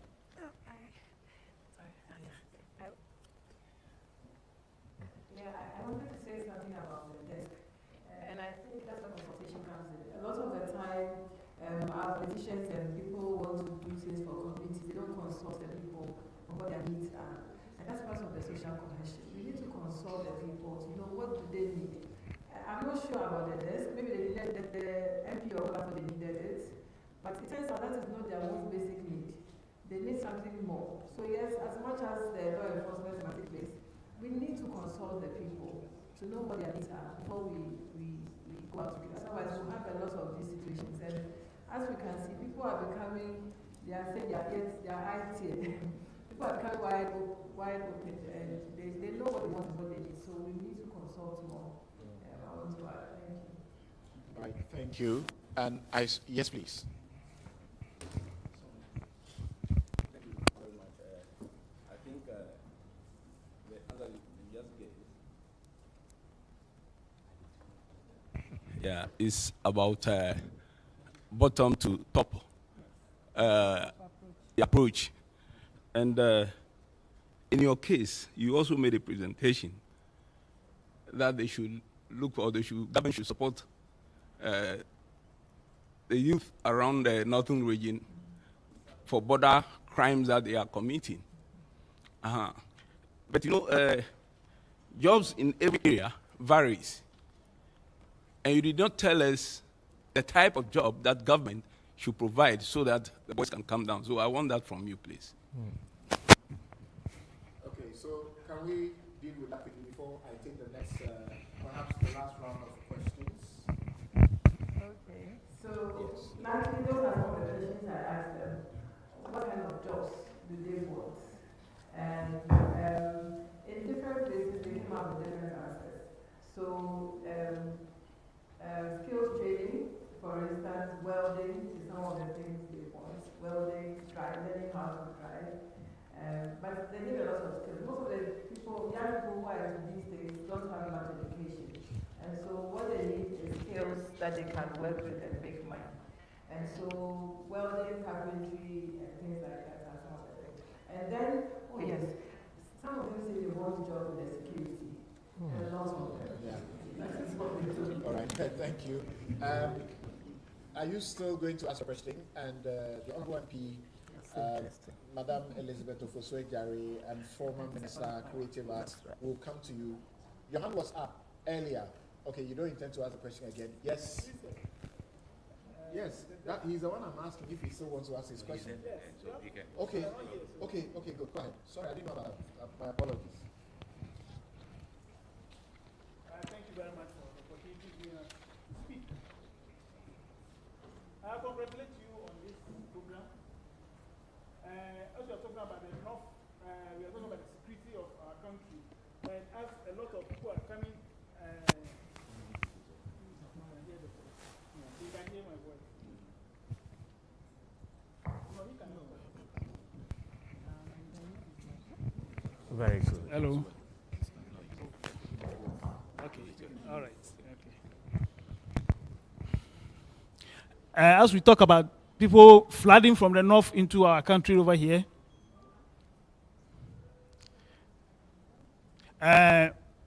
especially Kayaye, as they come here in their numbers. Well, that's not a very bad thing. They are working for their money and they send their money back. That's not bad. But for other countries who are coming here, especially Niger, Mali, and other Burkina Faso coming over here, and they always disturb us with begging. Sometimes you are walking and then they'll be holding your dress, want to hold your hands and that kind of thing. Their parents are sitting down watching them to do. The children will send to go and beg and bring the money back in the evening. So why can't the government block such a thing? Because it can also be a security risk to us. Because they don't go to our schools and even though we are complaining about work, and that can also be a block of our future work here in Ghana. And such children, they don't go to school here, and they continue to beg. As they grow, they become robbers. So please, the government should make an effort to solve this issue, because that thing will not help us at all. Okay, thank you. Thank you very much. Thank you. I'd like Mokhtar to note this question and to answer it. Now let's hear from Madam Elizabeth Ofosojari. I am lucky. My name has been mentioned already. I am the Member of Parliament for Techima North, and I represent Catholic legislators. So mine is to the NCC boss. It is right learning that ignorance of the law is not an excuse. So how well is NCC positioned to educating the general public about our role in a peaceful election? Thank you. Thank you. Thank you. Yes, a while. Oh, sorry. Please hold on, I'll come to you. The lady whose hand is there, and those here I simply just couldn't see. Okay. I'll discriminate against this rule for a while, because you have 3 questions on this rule. Okay, my name is Lydia Darlington Fojo. I work in WA. Just a bit on the full bay issue. I think we all have smartphones. If we should open our Google right now and search full-based stories that have been done by the media, we realize that it's the media adding on to the stereotypes. Why is it that if a Ghan man goes to rob, they don't say 35-year-old Ghan man or 35-year-old Ashanti man, but once it's a full-bay person, it goes like 35-year-old Fulani man has gone to rob. So you see that the issue is also being hyped by the media. So I think the sensitization should start with the media. I've been in the media. I've done that before. When I was sensitized, I stopped doing it. Secondly, on the jobs, the legal issues you spoke of, if you go to Y East, after 10 a.m., you'll not find a single child in the classroom.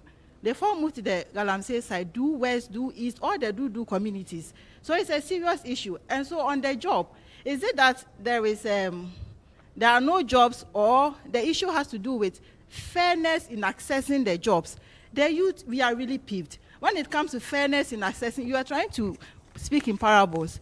So let me break it down. So the issue has to do with having a dialogue around nepotism, increased nepotism, which is affecting the youth, such that every youth either wants to migrate, or when there's a robbery attack, you hear a comment like, why did they attack market women and not politicians? These are statements that are not healthy for us. So we should be looking at dialogues around these areas. Thank you. Thank you very much. Please stay there. Give it to the lady. Forgive me, I'm discriminating for the woman. And that is supposed to be my Thank you, question. Samson. But there's another woman up there, so you take that as our very last question. Thank you. My name is Olivia Nswampons. I'm the Executive Secretary of the Christian Mothers Association. My question goes to NCC. It appears you're the most under-resourced government agency in Ghana.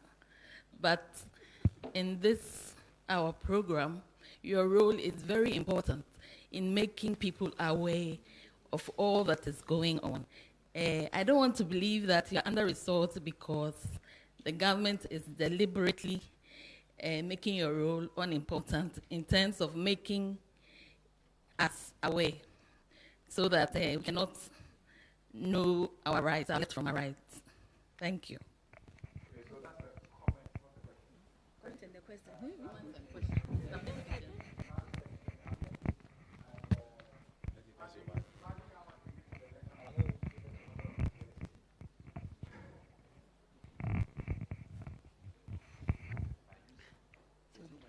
No. So, back and go ahead. Thank you very much. Is it okay? Yeah. Thank you. Mine is also an appeal and not a question. And it goes to the gentleman from Kofi Annan Center. When they mentioned it, we all know it's a peacekeeping center. And so we were interested in knowing what they do or what they do to help in peacekeeping. Unfortunately, the gentleman was very gentle with the microphone. Very, very gentle that we those at the back did not hear anything at all. And so, very, very gentle. We wish we could hear something because dispute resolution is very, very key. And we will want to see how we resolve disputes or mediation at the center or whatever you were delivering. We are not saying you should go over again, but we also wanted to know how your institution helps to bring up those of us who are interested in peacekeeping. It's a training center, so how do we get there? How do you help in training us in helping to bring peace? You know, promoting peace is a very, very sensitive issue. If you want to promote peace and you're not well equipped, you may even escalate the troubles. And so you hear of cases where people even want to mediate, but they go and rather escalate it, more troubles. So we would have wished how to do it and how to use your resources to train ourselves to help the peacekeeping.